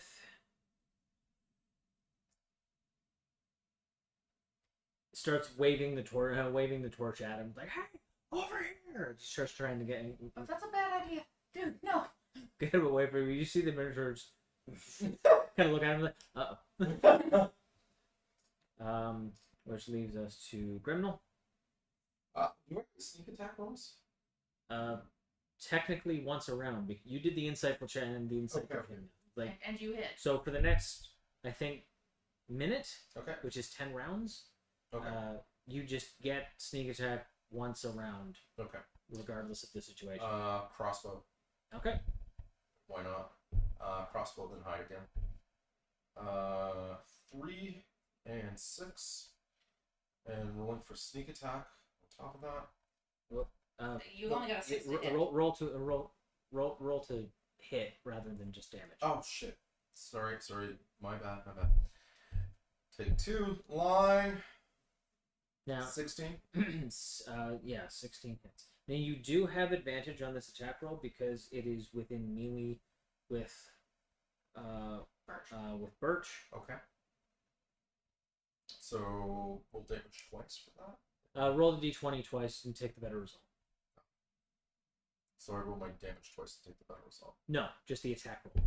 Because you could roll a crit. So Okay. You I roll- get what you're saying. Okay, so that's an 18. alright, well technically it's better than 16, so It's true. I mean both of them hit, so it doesn't really matter, but you know. Got it. Sorry, jumped the gun. It's It's alright. still getting used to the button. 7 points of damage plus your and now add your sneak attack. Okay, sneak attack is at the bottom. I really love this whole D&D Beyond thing, and it makes everything so much easier. Mm-hmm. 4. So 11 points of damage again. Alright. So you fire off another crossbow when it hits it in the flank. So you did 11 points of damage this round? Yep. Um, Okay. Now my turn? yes. Okay, so I am officially dropping the bow and drawing the swords. Is that my bonus action? You have. You said, well, yeah, drawing the bow and drawing the swords would normally cost a move action if you don't have the dual wielder feat. Okay, so it's my move action. It's even better. Yeah. Okay. So then I'm going to use my bonus action to mark him with the Slayer's Prey, Okay. which... Does it take concentration? No, it doesn't take concentration, but I only get 2. Yeah. Wait, no I don't. I get infinite. Never mind. So that's an extra d6 of damage. Okay. And then I'm going to use then I'm going to basically try and hit him. Alrighty. Attack. And when I'm doing this attack, I'm also going to want to tap into the special when I hit ability, but we'll see if I hit first. Yes, I hit. Yep. 26, natural 20. So I am also going to be tapping favored foe, which does another d4. Yep. Every time I hit. But that took my one of those took my bonus. And I rolled, and the d20 is so it's your max damage plus the damage you get. Yeah. So so on the bottom left-hand corner of the screen, as a little d20 and a red dot. So click on that, and then roll your damage, which is a d6, Nice. and just roll that. Why is it? Okay, so d6, so 6. Shit. Good job. Okay, so you rolled a 6. Your The short sword. short sword is plus 4, so 10 plus 10. So you did literally max damage. So 20 plus another d6. Yep. 26 plus another d4. Good God. 29 points of damage. damn near max damage the entire thing. Okay, so she comes in and cuts. They come in and drop the bow. The twin green metal short swords come out and they just fly into this flurry, and you see this spray of blood as they carve into the inside of the thigh. So you're actually kind of wondering, like, did they just cut the femoral artery? You don't know. Is it the same on a minotaur? I really hope so. The minotaur, however, is not happy with you in the slightest. For some reason. Shocking.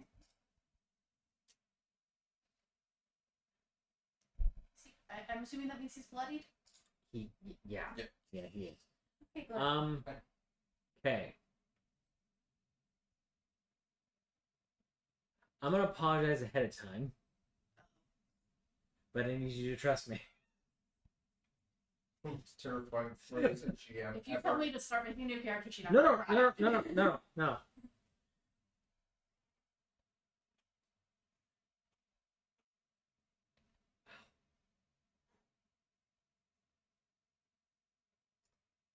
Okay. So you're taking 38 damage. I'm dead. No, you're not. You hit 0. Once you get okay. So one of the cool things about this is that when you hit 0 hit points, you're not dead. You start making death saves. However, one of the cool things, unless someone comes in and just continuously wails on your body over and over and over again, as long as you make your death saving throws, you're good. I said, trust me, because there's a thing. Give me a minute. So, it lets out this roar and kind of grabs hold of Birch's sword arm and then flings them up against the wall and just slams them into the wall with the axe. And most of the axe buries itself into the wall. The rest of it goes through their stomach. Okay. And you're looking at that wound. There's no way it didn't hit. There's no way it didn't hit their spine. Yeah. There was no way. And he. Birch's spine? Yeah. Okay. And the Minotaur is like right there, like its horns are flanking your head, and it's just glaring daggers at you, and it lets out that like. Pulls the axe out, turns toward Davith, and just starts to move forward. You kind of just slide down to a seated position, kind of holding the wound as things just slowly turn. The color fades out of the world around itself. Leads us to what you see from across. You see.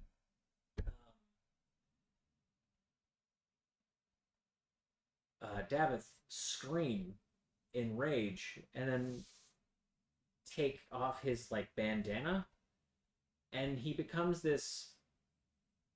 Well, you recognize Memnon.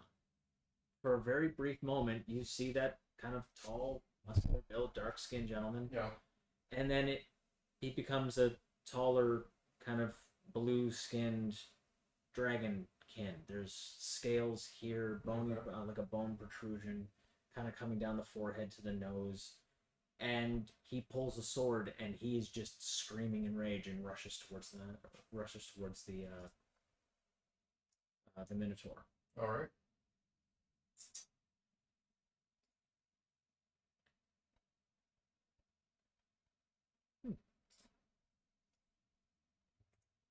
The Minotaur is shocked by this.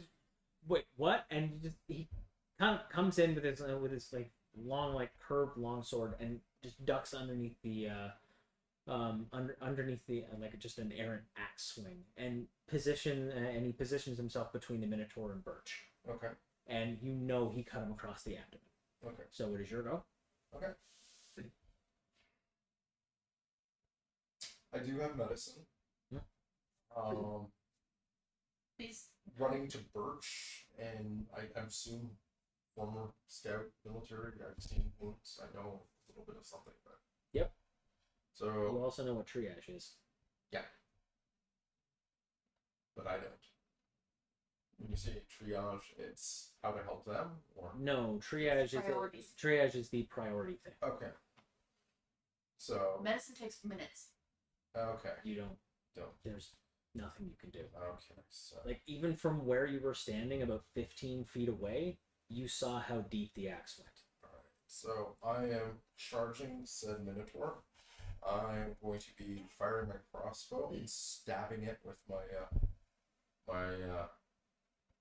scimitar. All right. This thing's so hard. Kill it dead. I got 11. 11 does. Actually, you should roll again because you have advantage. Right, because this is true. He's being engaged by. Another crossbow. 8. Can I use my inspiration on this? Yes, you can. All right. I would say that you're somewhat inspired. 12. Still didn't hit, but All right. you have another. You have your attack with your short sword. 18. And that hits. All right.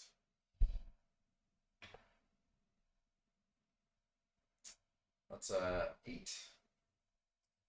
And still stealth, yes, no? If you want to try and hide, yeah. Oh, roll your sneak I mean attack. sneak attack, that's what I mean. Yeah. As I said, once per 10. round. 18. Yeah. Nice. You kind of come in and you fire at its head because fuck this thing in particular. Yeah. And it kind of when it heard you kind of break your stealth, its head twisted, and when it did, you ended up clipping its horn rather than the temple where you're aiming at. So you kind of come in and just jam it right into its abdomen. Oddly enough, roughly where it had stabbed Birch. So they're just like, this is what you're doing to people, you fucking monster. And you stab, and it went deep, and it howls. And it is its go, and it can't do that, but it can attack you. So effectively, we're halfway through disemboweling. Pretty much. A little more. Do not die. I like your character so much. Die. I So, don't want to die. Grimnal, you are taking 10 points of damage as it just spins and hits you with the axe.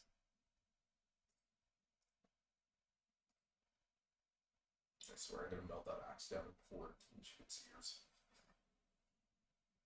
There feels like a lot of time in the dungeon with its corpse. Very true. Not Memnon. You're not entirely sure what to call him anymore, but he takes a couple swings at him, and like it is full on melee combat. Like, and the Minotaur is good Yeah. with that axe. Like he's blocking with the handle, he's moving the sword around, he's like blocking with the kind of curve of the blade. It's your go again.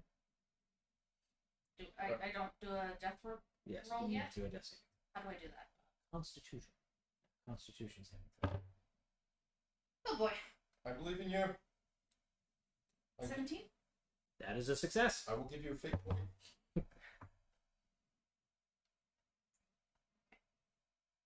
Now, I guess just my turn's over. Grimnal. Double attack. Here we go. All right. I want this thing dead. It hurt my friend. 16? Is it, friend? If you want to roll with advantage again. Right. There we go. 22. That's I mean, it still hits, but yeah. damage is 9. Sneak attacking. You didn't actively hide though, did you? No. I hate to be the one to say this. No, No, because he it's attacked. insightful fighting. Because he attacked twice. Okay. The second attack costs his bonus action. So So he can't hiding, hide. yeah. So no sneak attack damage then? 9 plus. Yeah. Yeah. He can still. Yeah. I used I've got 3 new skills when I leveled up. So one of them And basically. insightful fighting was 1, and I assessed it when we were still in the garden. Okay, I don't know what it does. It allows him to, for the next, I believe, minute, which is roughly 10 rounds, once around, his sneak attack goes up because normally you need to have advantage on the attack roll. Oh, okay, cool. So, Yeah. But it's like so. Just once around, his sneak attack goes up when he deals damage. damn. Okay, so Yep. So, nice. So, it's a 10 on yep. top of it. So how much total? 10 and Well, he rolled a 10, and the damage was a 8 or something. Yeah, Hey, but eight, you I still believe.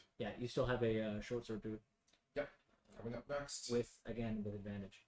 there's a way to look up past rolls. What was it? It's at the top. 22 to hit. That hits. No, you rolled 9 on damage and 10, so you rolled So 19, 9, 18. So 22 to hit. Mhm. Sneak attack damage. Sneak attack only happens once around. Oh, sorry. Forget the sneak attack. Then just short sword damage. Getting ahead of myself. 5.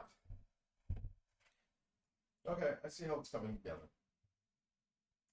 Okay, so you fire into its knee. You fire into the back of its knee, and it just the leg buckles and it drops. And as it falls, you just drive the short sword up right into its throat. Just and it just slowly slumps towards you. So you just kind of get out of its way.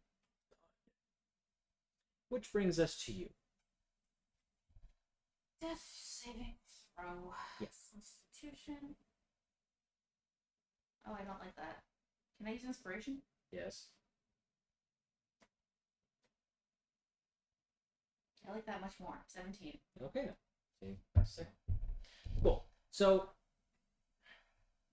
you kind of slowly wake up again, and the world is still gray and black, and you realize that the world is not the world that you left. It is definitely gray and definitely black. It's just actually a complete lack of color. There's this constant howling of a wind. There's rolling clouds in the sky, and you're on what appears to be like a blasted landscape. Like it's just kind of rocky and not at all pleasant. And you kind of look over at the very, very distant horizon, and it looks like there's it's definitely not sunlight. You know what dawn looks like. That's not dawn. So you don't know if that's like a wall of fire that's on. You have no idea what the fuck that is, but it's no. But it's no. Okay. Yeah. You don't like looking at it at all. And then you hear this kind of low growl coming from behind you.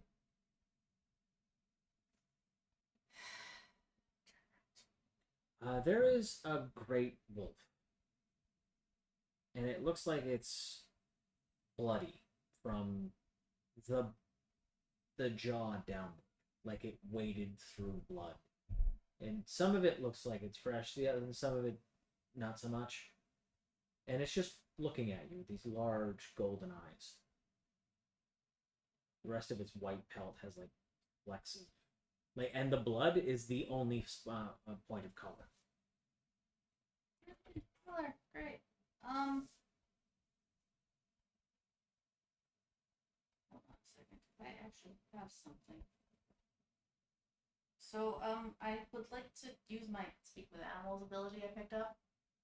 Nice. So you just kind of start going through the spell, and its mouth opens. You won't need that here. Oh. Here. Right. So this is not what I was expecting when I died. What were you expecting? I don't know. People talk about Endless fields, loved ones, so happy to see you again. I mean, that would be the nice one, yeah. Depends on who you are. And walk with me. Follow. Just starts padding along and starts walking towards this very large, and you can hear ravens kind of circling. I have a proposition for you. Before you is the Raven Queen's keep. There you will share with her your story, and then you will be given whatever destiny you acquire. Were you a good person? Were you evil? Were you selfish? Wherever the answer to any of these things is consequential, you will go to wherever you were supposed to go to. Heaven, hell, purgatory. What? Okay. There's another option. What's the other option? At the beginning of time, the beginning of creation of this world, there was a war. Stupid. As the dawn. You also might want to speak up a bit for the camera. Oh, but it picked up that fine. Oh yeah, of course.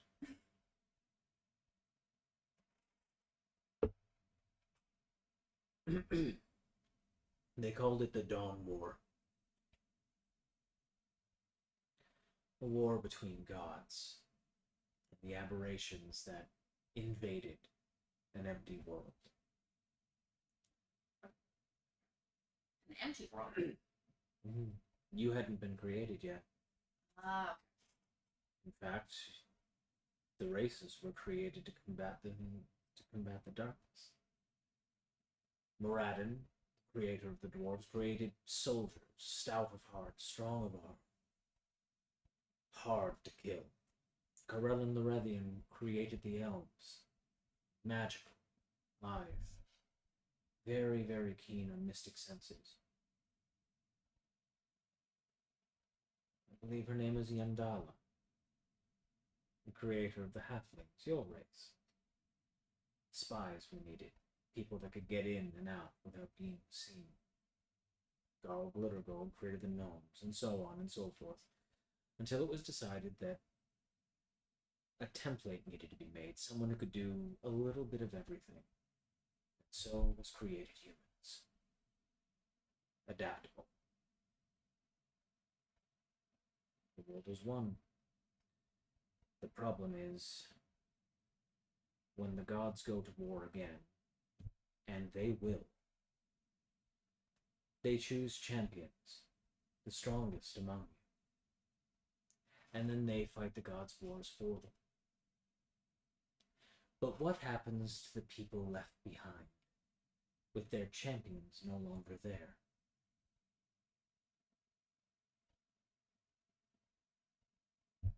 The monsters, the aberrations, the beasts that wander these lands, there's no one to take care of them, no one to keep them in line, to call the rats. Without the champions, the people that the gods are quote unquote fighting for, they get caught underfoot anyway. sounds familiar.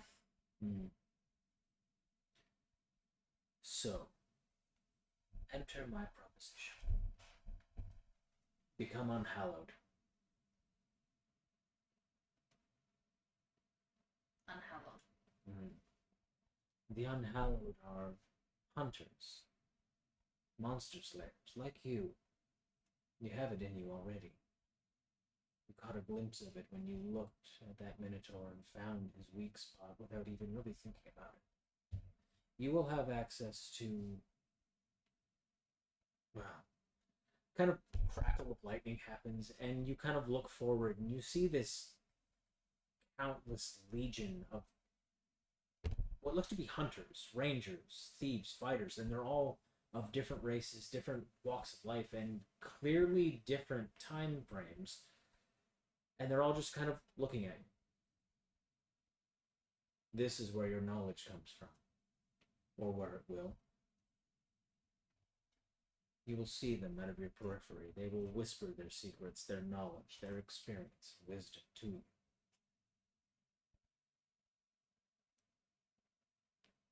I will give you a warning, though.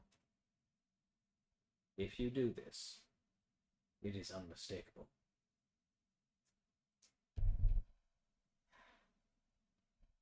You won't find yourself terribly welcome in temples, the churches, that sort of thing.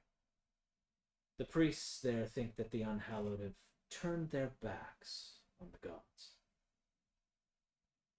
Which is true, because if you do this, there will be no eternal reward. No heaven, no hell. Just this. Waiting. And when that dawn war comes again, the unhallowed will be unleashed upon the world, and we will protect the innocence that the gods left behind. But until then, we walk again.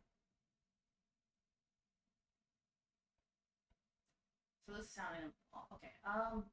That's oof. A lot, I know.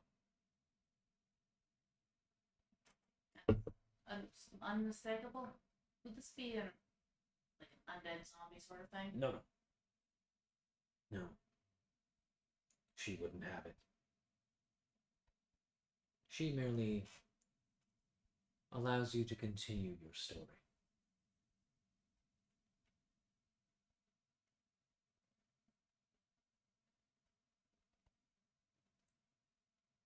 Okay.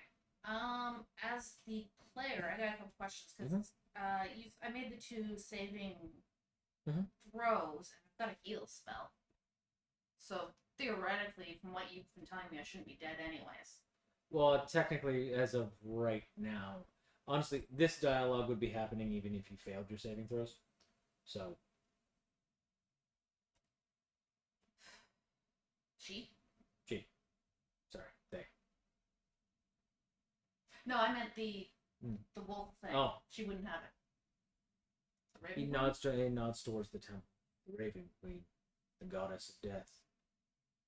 She collects the stories of the dead, and then they move on. She's just letting your story continue. So you're acting as essentially her agent in this? Or Forgive me. My name is Garm.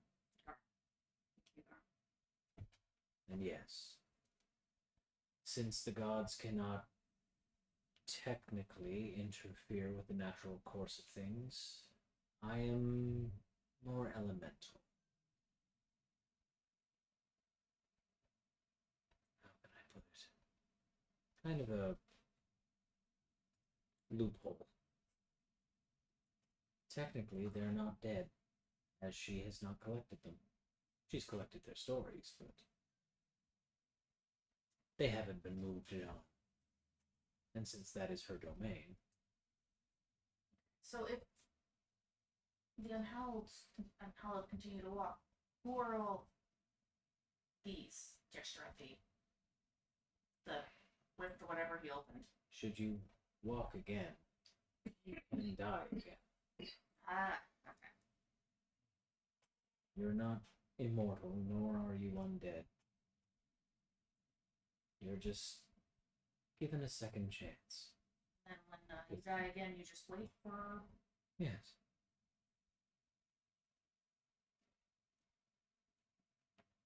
Well, I've heard worse deals. Excellent. Make a Constitution saving throw.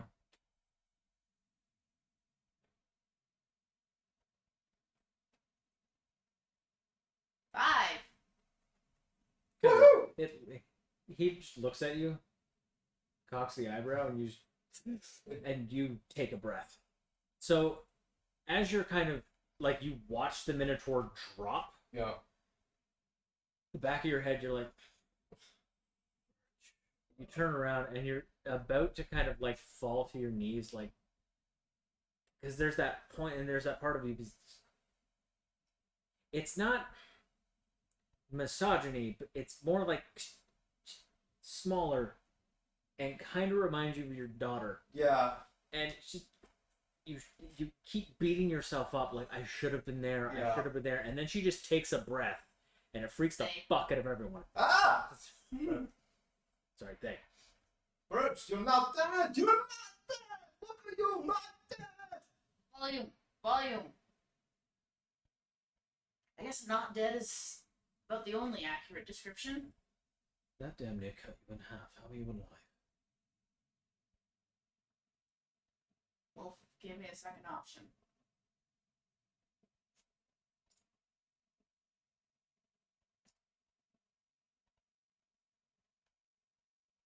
Oh. I see. You don't sound much like Daggett. Yeah, dead. You know, telling me I was getting it wrong would work better. Told me what it was. Birds come here and hugs like just big bear dwarf. Like I'm so. Okay, it's still sore. Still sore. You are so good, so good. Look at you, mighty birch, the tree that will not fall. Look at you. You are alive. And look, we've killed Minotaur. High five. Also, you and you. Pay up, monster.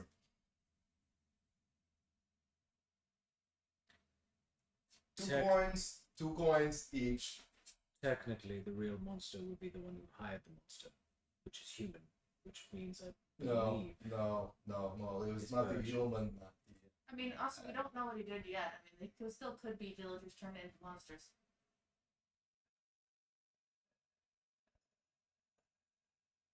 Fine. But only because you come back from that, because we're unstoppable. So, not David, who is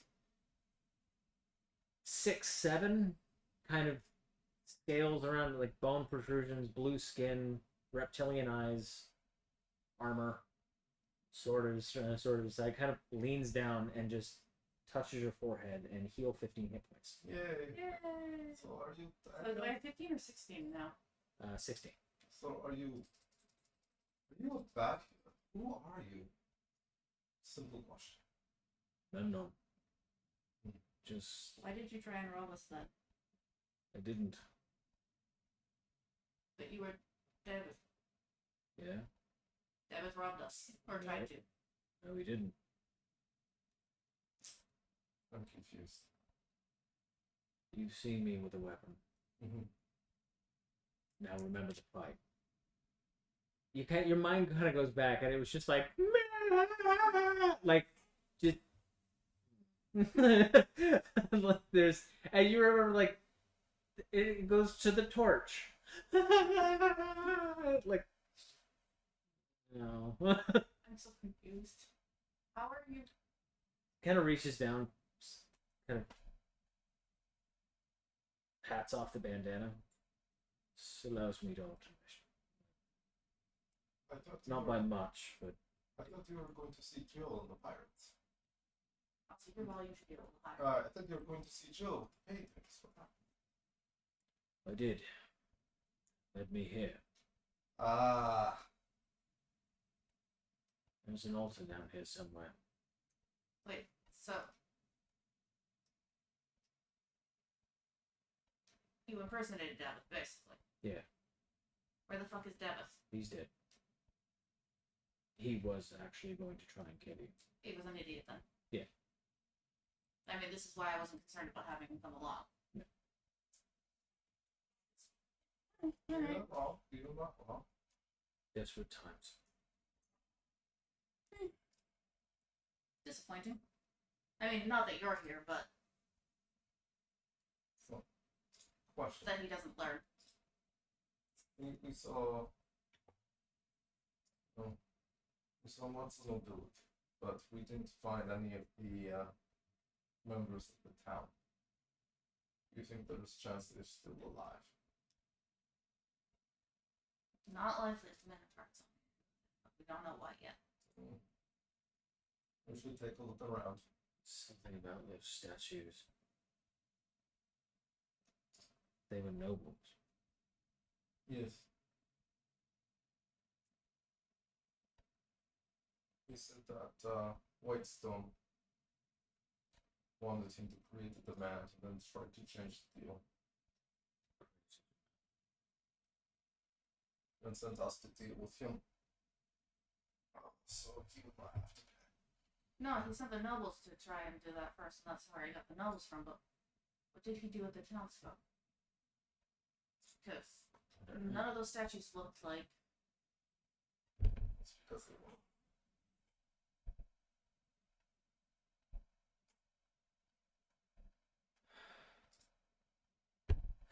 There's, according to the paintings in Jill's little alcove, there's some sort of ancient altar down here somewhere. Really? Painting. Did it say to who? No. Irritatingly numb to that. I'm guessing these are the same buildings that had the was it the Reinhardts? No. No, different buildings? Oh. Mm. Okay, well then we can't assume that it's the now deceased formerly rich family. I can cut off the tips of the Minotaur's horns just as proof that we killed it. It's the tip of the horn gonna do much? It's sort of like trophy taking. No, I know, I was just like the mention the whole It's- horn. Yeah, it's just aim here. Okay. I'm assuming that would be currency that, like, when we meet Whitestone again, she'll have to show proof. I mean, yeah. So, Best to take both if you're taking them as proof. so I'm just gonna cut off both horns. Okay. I mean, I was debating that with the rest monsters, but I decided they wouldn't care. And Bruce, your very lives. I mean, maybe we can get those on the way back. I just don't know if I want to touch that. I don't know. Let's look for Like, eat metal. Let's look for this altar. Okay, so, okay, I just have a whole bunch of notes around my map now. God damn it. Okay. You sure you're gonna be alright? Gonna give myself a bit of a touch up, but first. Yeah. So heals you for another 9. Oh, okay, thank you.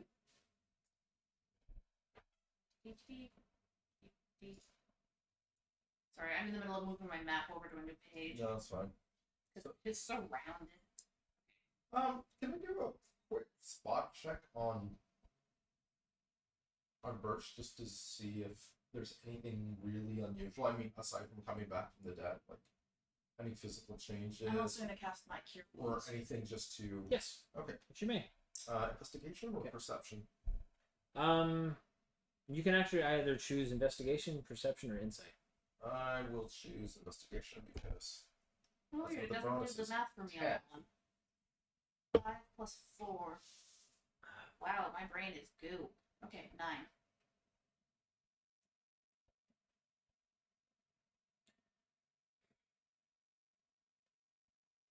I mean, aside from the fact that her wound is healed, there is a scar there that pretty much wraps Yeah. around their torso. Yeah.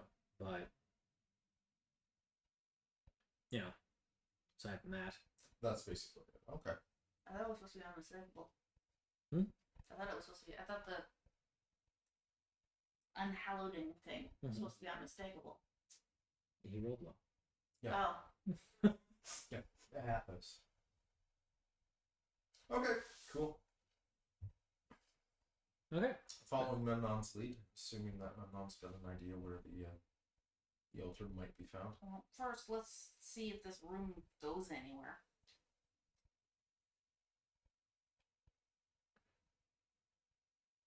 Like, is it just an empty room, or are there doors, or? Well, you're currently in the hallway because that's where you ran out. Okay, so going back to the room that we just fled from, the one with all the horrific statues, All right. Sorry, yeah, that's kind of what I meant, but yeah.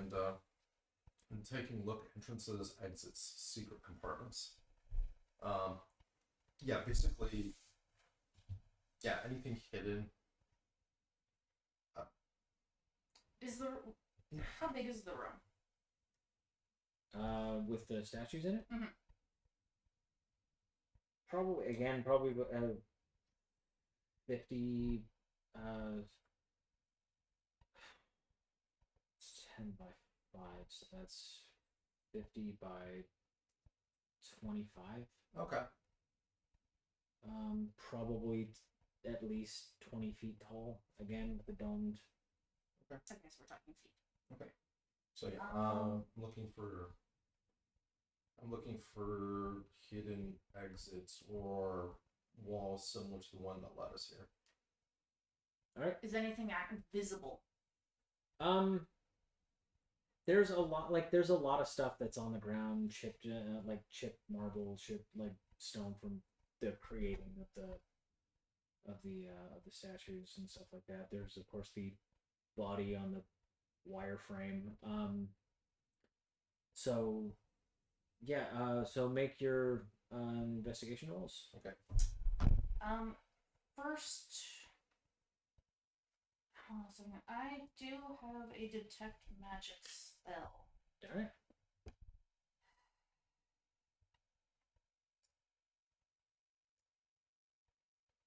Okay. 12. Alright, okay, yeah, this room is already behind a thing, so yeah, let's cast it. Okay, so I have cast detect magic and looking around and said investigate. Yep. Oh, fuck you dice. 6. Why is it not adding anymore? Like now it's not giving me my additions. Okay. There we go. Okay. All right. So you start kind of kicking around, and you feel a pull kind of down. It just like the spell is kind of there's might be something that away, but you start kind of like moving rocks and stuff like that, and you start noticing lines that don't. Everything was made to look like stonework. Like even if it was just smooth, it would still look like bricks were laid. Mm-hmm. These lines go against where the brick lines would be. They'd be Okay. going in different directions. So you start noticing more and more of those. So you start kind of like pushing, and Memnon actually like takes the great axe and uses the handle and just starts to sweep large swaths away. Okay. And you start noticing there's a lot more that leads to kind of where it looks like there's it all leads to the dais that's in the middle of the thing. They think it used to be a fountain. Okay. And the Minotaur was using that as a table. Okay. Because there's wood kind of just hastily placed over it. So there's something magic under us. Well, that makes sense. Yes. All right. All right. So give another investigation roll to see if you can. Roll better than that. I mean, yeah. 24. Much better. 16. Also much better. Okay, so you kind of Memnon starts to again continue to clear things off, and the two of you kind of close in on the dais, and you note that there is a couple of what appear to be like small post holes, a couple inches in diameter, that are empty. And when you kind of look around, you find them. They're holding up parts of noblemen. Like, this guy is dead. Like, he's been dead for a while. So he's smelly too, right? Yeah, it's not great. Okay. I'm gonna go and try and remove some bowls and not get snapped by the rotting meat as it falls off. Alrighty. Just give me a Make me work with it. Yeah. Mm-hmm. Yeah, gotta make you work for it. Give me an acrobatics check.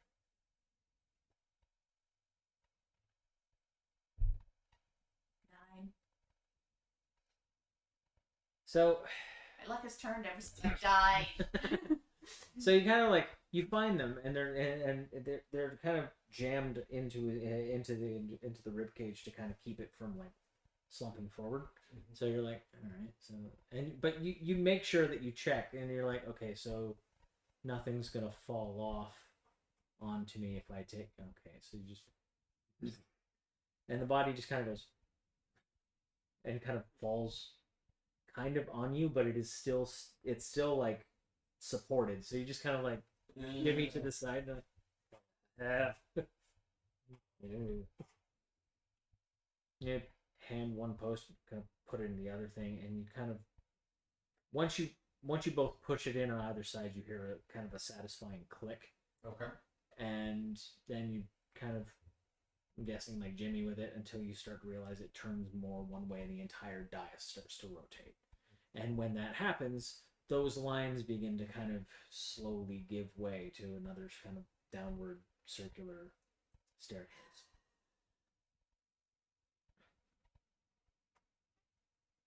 So you guys are on that wheel for a good minute. Okay. So it's kind of rotating us down that way. Mm-hmm. It's not rotating you down. It is effectively like making the stairs kind of form stairs, for lack of a better description. And until it finally comes into a spot and it locks into place. Okay. I'm gonna go down. Alright. Dark vision first. Being very careful to see if make sure there's no more minotaurs, no more traps. So How are you doing for health? I'm at 2/3. Taking point too. I'm at 23. I think I only have one spell slot. So I only have one spell slot left. So stealth or oops. Memnon kind of walks up to Grimnel, puts his hand on your shoulder, and you heal 9 hit points. Yeah. And he draws his longsword, the curved blade, and it kind of has this silvery glow to it. So he just does that. Oh, cool. Okay. So stealthing down there. I am stealthing down the staircase with a 21. All right. So ghosting down there. Memnon kind of chuckles to you when you comment on the swords. Like, yeah, I got all of this from a draconic heritage, and they didn't decide to give me oxygen. Bastards. That's just brutal. Yeah. Perception roll? Yep. Alright, that was performance. What was the dice roll? Because that was still a pretty good roll. Yeah, it was 15 plus 1. 15? So yeah. So what's your perception check? 4. plus 4. So 19. Okay. Yeah, that's fine. So you get down there, and yeah, it leads to this kind of it looks like an underground spring because there's about a 10-foot wide pathway of this beautifully carved stone, and on either side of it it looks like part of an underground lake type thing, and the pathway goes forward about 50 feet, and then in this kind of circular spot there is this dais with an altar. Okay. I go back up, and it's like I found that it's downstairs. There's underground lake, dais with an altar. It looks like Underground lake. underground lake. We have to swim to the altar? No. There's it's on the land, but there's water. So, by it.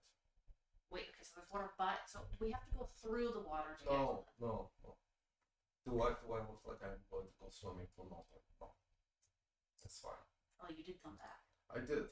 I just told that there's nothing in water.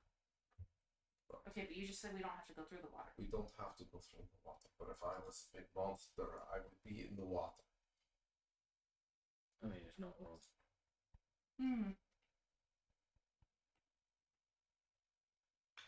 Okay, so there's a circular room with like. Okay. But good news, no minotaur. Yeah. But that's good because they can't kill you, apparently. Oh no, apparently I can die again. No! Heads off. Very happy that Birch is alive and well. optimism is astounding. It's okay. No matter what happens, a That will brilliant remind it. plan, 100% guaranteed. 10% of a plan. It's Yeah. at least 12. His mystical number. Is 12 a 12 is a mystical number? Depends on where you're from. Most mystical numbers I know aren't divisible by anything. Yes, well, it's better than 10. Talk less, alter more. I mean, yeah, okay, heading towards the altar. So yeah, it is a very large brazier, like carved out of stone. Okay. I've been maintaining concentration on detect magic as well. Yeah, this is where it is practically humming. Is there anything else? No, but it does look like there are. Your best guess. There are things laid at the base of the brazier, so they look like offerings. So there's nothing at the base of the braziers, fires. Okay. Taking a look at the base of the brazier. I want to see what kind of offerings. It might be offerings. It looks like things like incense, rare plants, gold. So not like bones or even flesh or... Oh, there's some bones. Couple bottles. Like it's like whoever did whatever looked like they read a list of like what would be good to leave at an altar and went yes and just all of the things there. Okay, so it's going through this and like it could be for any god or monster because they covered all their bases. Pretty much. Got it. So what do we get in the happy couple? What's on the registry? Blender. Okay. Power tools, waffle iron, hand towels. We'll get them one of everything. It'll be fine. Make a another investigation roll, please. I actually have to pee now. I'll just... Okay. Good God! Tell me that was a good god. No. Terrible. Thanks. You may want to talk about getting your dice rolls back. Hey, come here. You didn't say you were making me useless while you did this. Suddenly it's like, oh yeah, suddenly it's my fault. Alright. No, I didn't say that. I'm not. It's Wolf. So yeah, I rolled a lol. So you have no idea who this would be to, but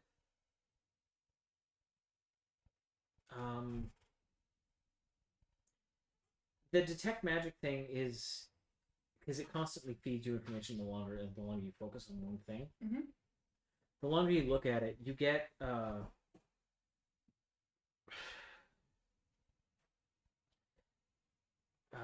transformation magic, like transfiguration. Okay, so transfiguration. So any sort of transformation. Okay. So as in like the goddess probably got something to do with transfiguration magic, or the altar has been transfigured, or no, like this is or sorry, the school of the school of magic that it's from is called transmutation. transmutation.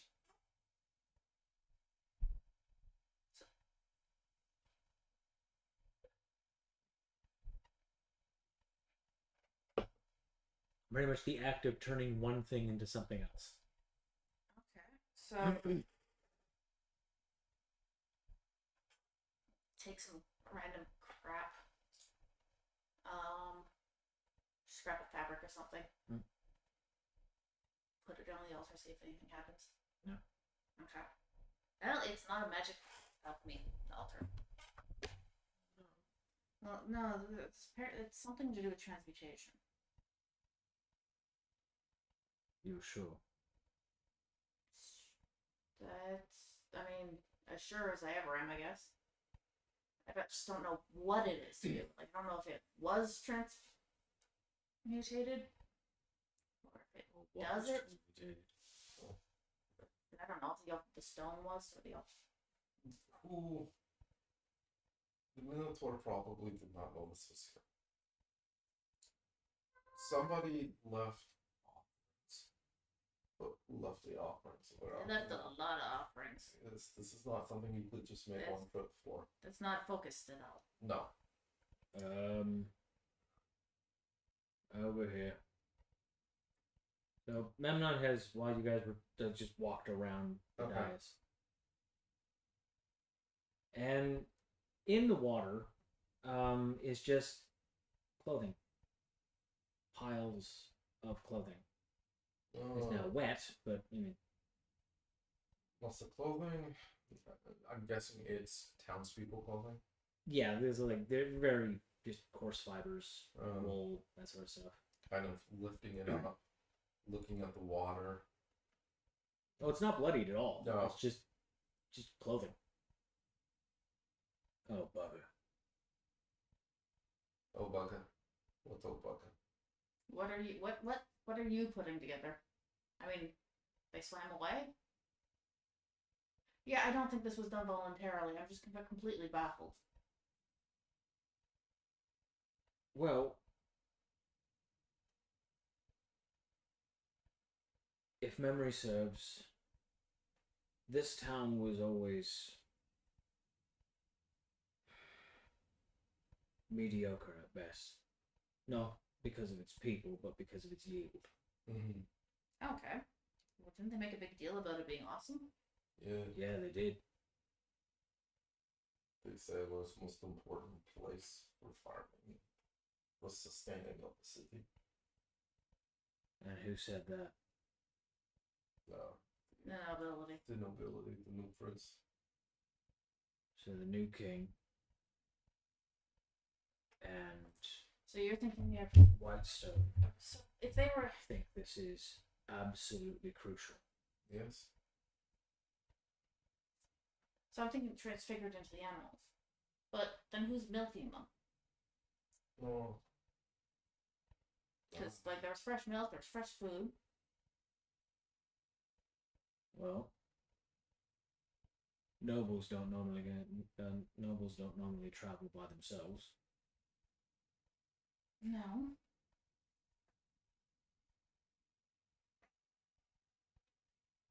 So, Whitestone sends people here. The prince or Whitestone makes a deal with this creature to make this place profitable. People don't miss it. Then Whitestone sends Minotaur here to create demand. Minotaur says create demand, but then Whitestone will welch on the deal and renegotiate. Actually, the nobles want to renegotiate. Yeah. Okay, I'm create demand. So they've created more livestock. So Wouldn't that be creating supply? They've also created the demand because now there's no one here. So they keep sending farmers here, turning them into livestock. Which is going to fuel the war effort. They're never going to run out of food. So how does the Minotaur fit?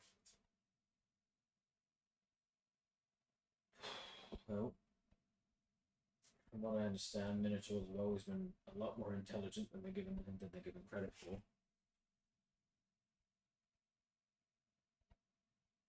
There might... Of course. The Reinhardt estate. Minotaurs have a mind for labyrinths. They can always remember where they've been, and they can always find their way back. The the Western Wood. It's a maze. You get 300 yards in, and there's no natural light. The canopy is just too dense. You would need something to be able to navigate and find its way back. What better for the war effort than to have a never-ending food supply and to try and find this mystical alcove with magic items and treasure troves of trophies and books and scrolls. So, he hires you to come here to infiltrate labyrinth to look for gold and things, treasure, and oversee the people and the livestock and make sure the whole production runs smoothly. I see. I see. I see.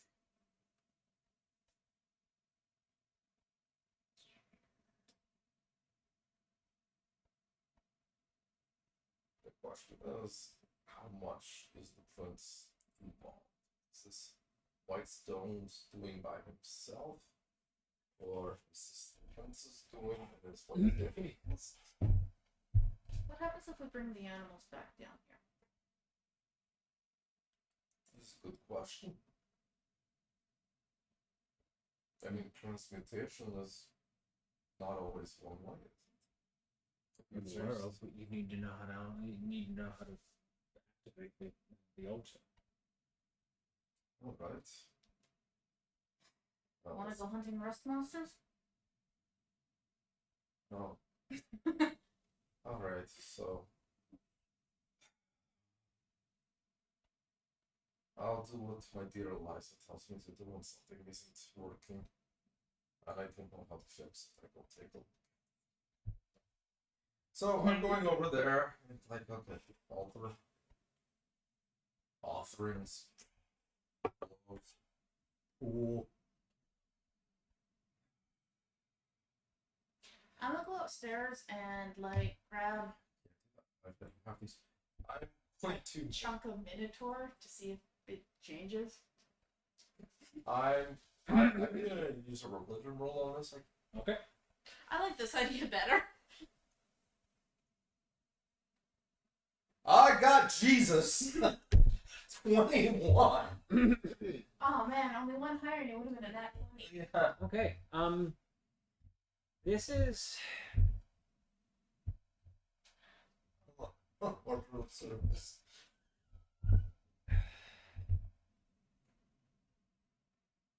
it's the altar in and of itself, based on the markings that you found and some of the. One is blackjack, not Jesus. Down. Spot on. So, it's not to anyone in particular, but it is an altar that is supposed to. It is dedicated to nature. You're guessing like its whole purpose was you were supposed to leave offerings to yield a good harvest, but this place was so hidden, so buried that people just forgot about it. That's why the harvests have always been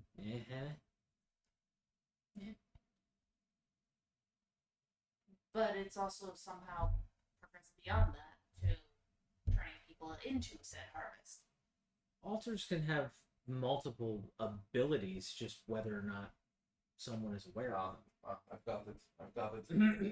I think I understand how it works. I might be wrong, but I have a percentage of an idea of how this works. No, So you've got no idea. No, I have an idea. Don't think of it as an altar. Think of it as a machine. These make this go. It's not a process. You put materials in, the process is activated. Equivalent exchange. Exactly. What So is the equivalent exchange to turn a person into a cow? it does not make sense to us. Food. It doesn't have to. It makes sense to the altar. So the thing is, if this is like an engine, and this is the battery, and the materials are dropped in one way, then we can just put it in reverse. We just have to figure out how to do that. It could work. I said.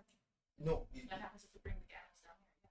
no, it could work, and I think I have an idea on how to do this. Okay. The, all of these are for bountiful harvest to make the land flourish. Bring the people and they become the animals. But if the animals and the people are the same, I'll bring the animals in and bring new offerings, process should reverse itself. It's the same fuel, it's the same engine. Alright. So I think this is all theoretical. no, what you're saying makes sense. If the specific offerings would have different effects on different altars. They looks like they just threw everything at it and saw what stuck. So I have a feeling someone found it, presumably Whitestone. Found it, did mediocre research at best, threw everything that he could at it, and happy discovery turned someone into captain. Okay, so my minute of spell detection is probably up by now. Yes. You wouldn't get any more information out of it anyway.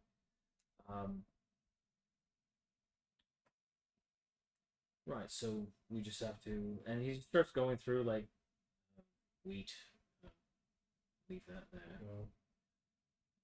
And you go through a bunch of stuff, and then you find bones.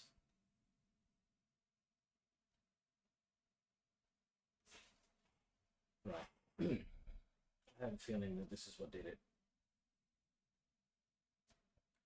Probably because Whitestone is a moron. He just thought animal bones, healthier animals. This is a human femur.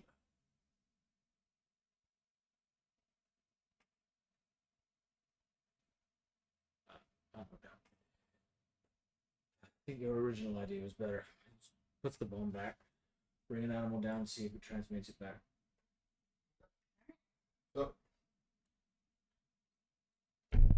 So, a very lengthy montage later. There are no more rust monsters. You kind of just walk up, pick up a sheep, which is Scrap. Can we wrinkle down more than one? You know, back up in case maybe one's actually still a sheep from leftover times. Okay. Yep. You come down with like a couple of different animals and place them on the place them in the because it's not like a deep bowl. It's more as I said, figuration.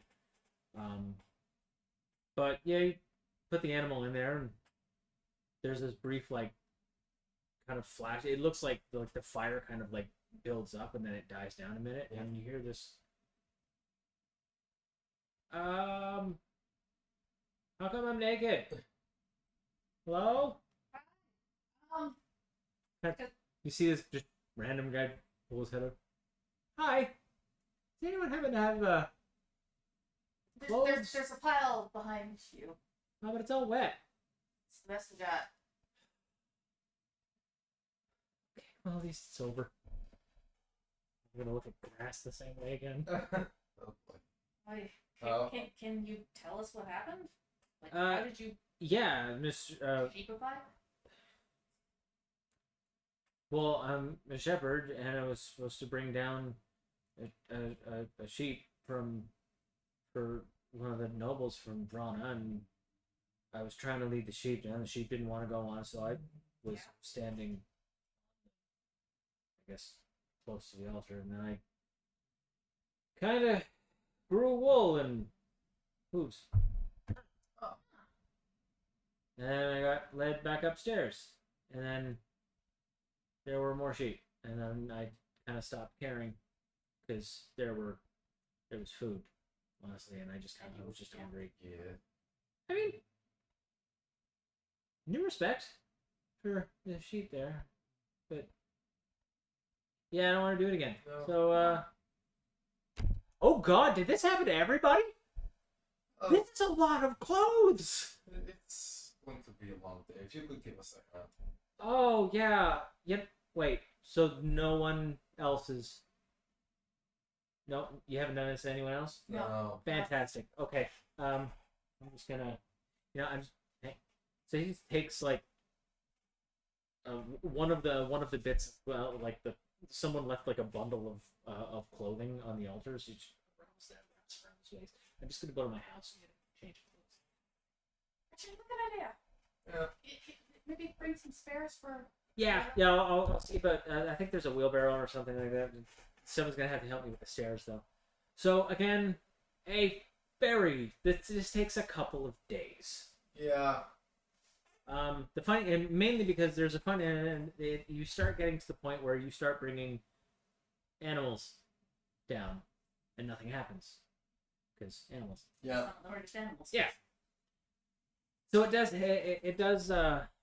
It does happen, and I will leave you guys on the note of, like, everyone's back, but now you're left. Does anyone have a better clue than I stood on a sheep and became one? They're all townsfolk. Yeah. Yeah. No, I know, but it's like someone, I don't know, got dragged down there or something. Nope.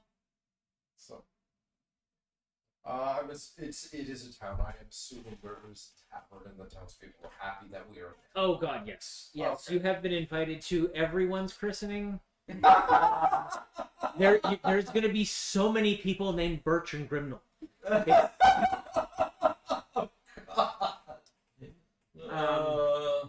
But yeah, so okay. So I think this is going to have to be like a late evening tavern, private room. Yeah. The three of us have a talk behind closed doors while people are celebrating around outside. yeah. So It's because we've got a big problem. yeah, sure. We successfully completed a job we were not supposed to successfully complete. Keep talking. So the thing is, did Whitestone try to double cross with the Minotaur? Like, Well, I mean, that's somehow. I mean, it's entirely possible that Whitestone did not know he would end up turning all the townspeople into animals, and therefore removing the ability to collect and pay said animals. Because that does sound like something that they wouldn't want. so how does It this? sounds like they went overboard. I'm still confused as how the Minotaur fits in. Not my character, me. I am thoroughly at that. I got it. Did the Minotaur make the offerings? Like, I don't. I'm confused. Okay. Also, The I'm also confused as to what demand he was making. Minotaur was definitely working for Whitestone. Mm-hmm. He was told he was there to, that the nobles wanted to change the deal. So we don't know if it was Whitestone who wanted to change the deal, or the nobles he sent. Yeah. Now he wanted to make a demand, to make a demand means that. Wait, make a demand.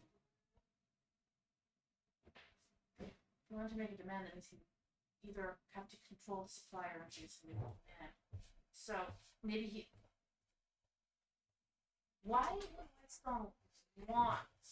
Okay, so if he's making a demand, if you remove the supply, you create demand. Why would Whitestone want there to be a demand for food? Because if there's Or for people to be sent here? because then he could send people there. If all the people are gone, it puts pressure on the prince to fill up that spot. He's the first person to rise to the occasion and doesn't have to pay taxes for a year. You're also Yeah, but he looking, doesn't know that that's what's. you're also looking at a king who wants to start a war. War's profit. So how does the Minotaur fit in?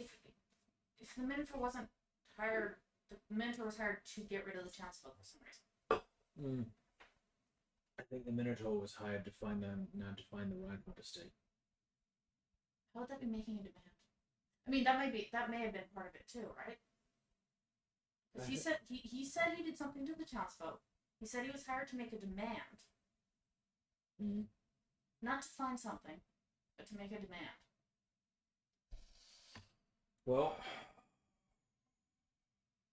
King walked in, demanded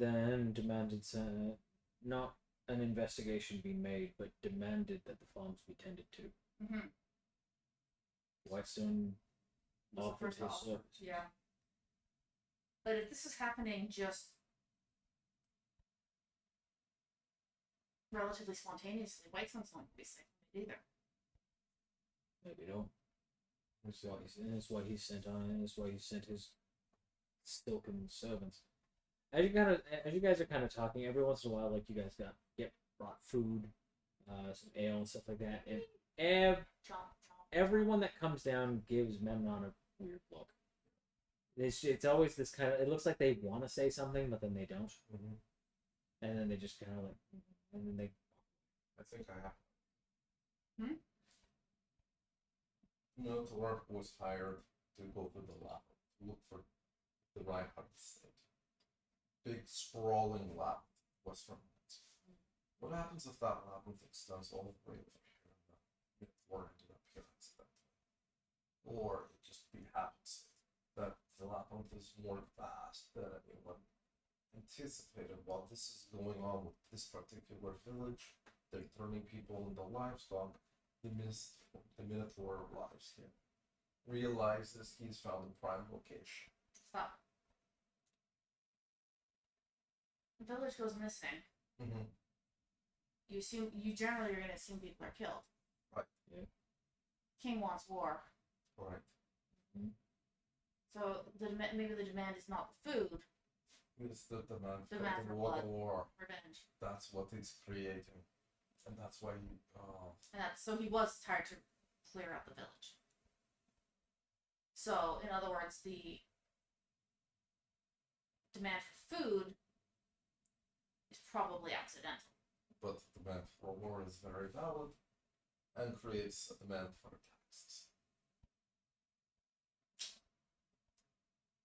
So we tell White Castle all this, we're gonna get our heads chopped off.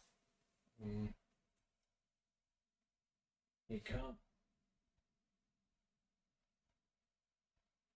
He hired you to do a job on behalf of the king. You succeeded, Yeah, we clearly weren't supposed to. Yeah. but you succeeded. If either the king or you or White Castle move against you openly, That's the catch. They're gonna want to cover that up. well, of course they're going to want to cover it up. But And here's a suggestion. We go back, claim the contract, and what will happen not to us, the prince will need a scapegoat. It can't be us.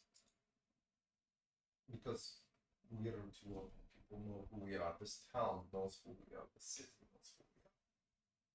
But White Castle, you've seen his love of the moments. they're big down heroes now. Mm-hmm. So the question is, how do we get this information out so they can't cover it up? Oh. I know how to do this. I've been in this situation one time before. Good townsperson. The tavern keeper, whose name I probably know. Meredith. Where are your bards tonight? I can hear the singing, but Oh, God, no, we don't have any. We have no bards. oh, The last time there were bards, it did not end well. So, It sorry. did not end well. No. It sounds like a story. but if It's just there was a visiting nobleman, and the bard thought he was a lot more witty than he actually was, and then that bard decorated the town square for a little bit, and then we got permission to take him down. yeah, So- I was kind of hoping the player was kind of hoping to have a bard spread the word of the tale, so the social the public news kind of getting out. Trust me, my dears, everyone will know. You don't need a bard. You need Well, farmers. You're all gonna know, but I need the city to know. No, you don't understand. Farmers have farmers' wives. This is already spreading like wildfire. We deal with the market as well as the noble. Montage. Okay, Gossip montage. so I guess we better let you know what we figured out then, so the right story gets spread. So we start telling the story. The three So of there, us. there is this kind of like shock and awe, I and- love Charlie montages so much. and it does that like round table Yeah. kind of camera thing. And by the time it comes back around to Mary, she's, oh, that mother Meredith! That's it, stuff, you bastard! You know where it is. Yeah. Why can I marry you again? My ass. Fair. That is fair. Okay. All right. He wants a war. He's gonna get a war.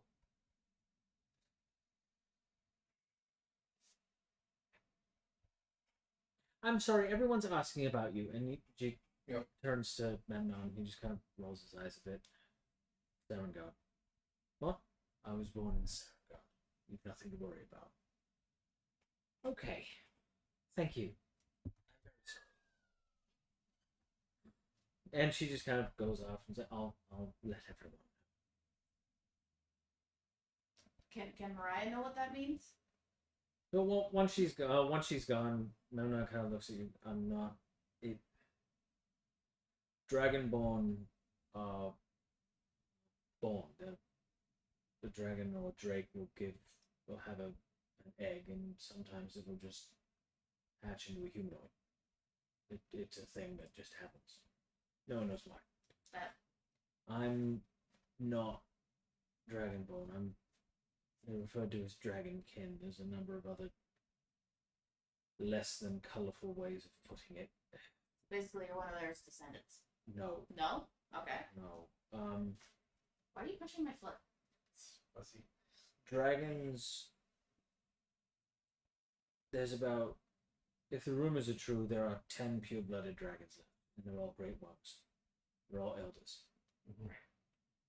Elder dragons are. There's a druid that I talked to actually explained it. They're a keystone species on a planar level. Mhm. You either introduce or take away a keystone species, the entire ecosystem shifts. When an elder dragon is awake and active, it has an effect on the surrounding area, which sometimes alters birth patterns. Okay. My mother didn't survive. Babies are constantly in flux. They're growing. With the introduction of an elder dragon's presence. Yeah. Unfortunately, dragonkin are viewed as ill omens, sign that there's pure-blooded dragons somewhere in the area. Normally were killed on sight. I got lucky.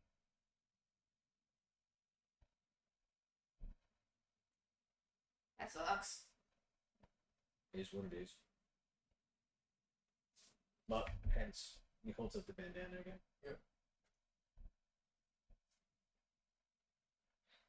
Well then, there is one matter to cross off. A nice like 2 cold points up to you. Yeah.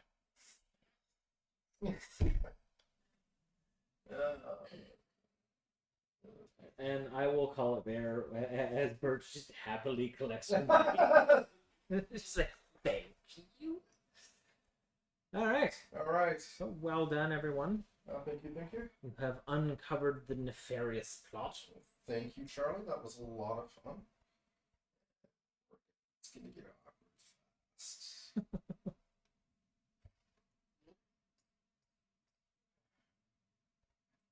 you hear what he said? There's such nice people out in that area. I know. A halfling and a dwarf. No. No. But like a halfling and a dwarf? No, not like that. Yeah. And you won't believe who the dwarf was. No. Really? Oh, well, we have to believe it now. Oh, absolutely. You know, my brother says he saw him.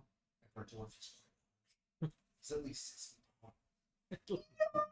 Oh, yes. think it's like the biggest halfling I've ever seen in my life. She's like 4 feet tall, maybe. It's weird. I hear their opponents are named that because they fight that kind of army. That's what they think they My God, that is attractive. Anyway. have a dragonborn thing. Really? Stuff. It's nice that they're reaching out to the poors. Oh, Oh my God. God, that hurts. This is what happens when conservative farmers talk. Anyway. Oh, yeah. Levels or no levels? No. Not yet. Okay. Will we have a chance to buy things? Yes. Okay, so we'll talk about I that. would like to nap. Oh, And by you nap, get. I mean As I said, this entire thing took days. Yeah. yeah. Because as I said, at one point you were like, "All right, haha." Can we please God find damn it. some healing potions? Dear God. It got to the point where you had to start putting ribbons on the sheep, and then the You've sheep been started checked. eating them, which just made it take longer. That sounds about right. Charlie, that was a great game. Thank you so much. I'm glad you liked it. Well, Really good. so yeah. How do I? Oh, just Where's go, the sleep go button? up to the top, There hit you go. long rest, confirm. There you go. Long rest. Yay! All right. Reset. So, tune in next time. Thanks everyone. Had fun. Your comments were hilarious. Actually, most of them really were. Yeah. And cheers. See you in a week. Cheers.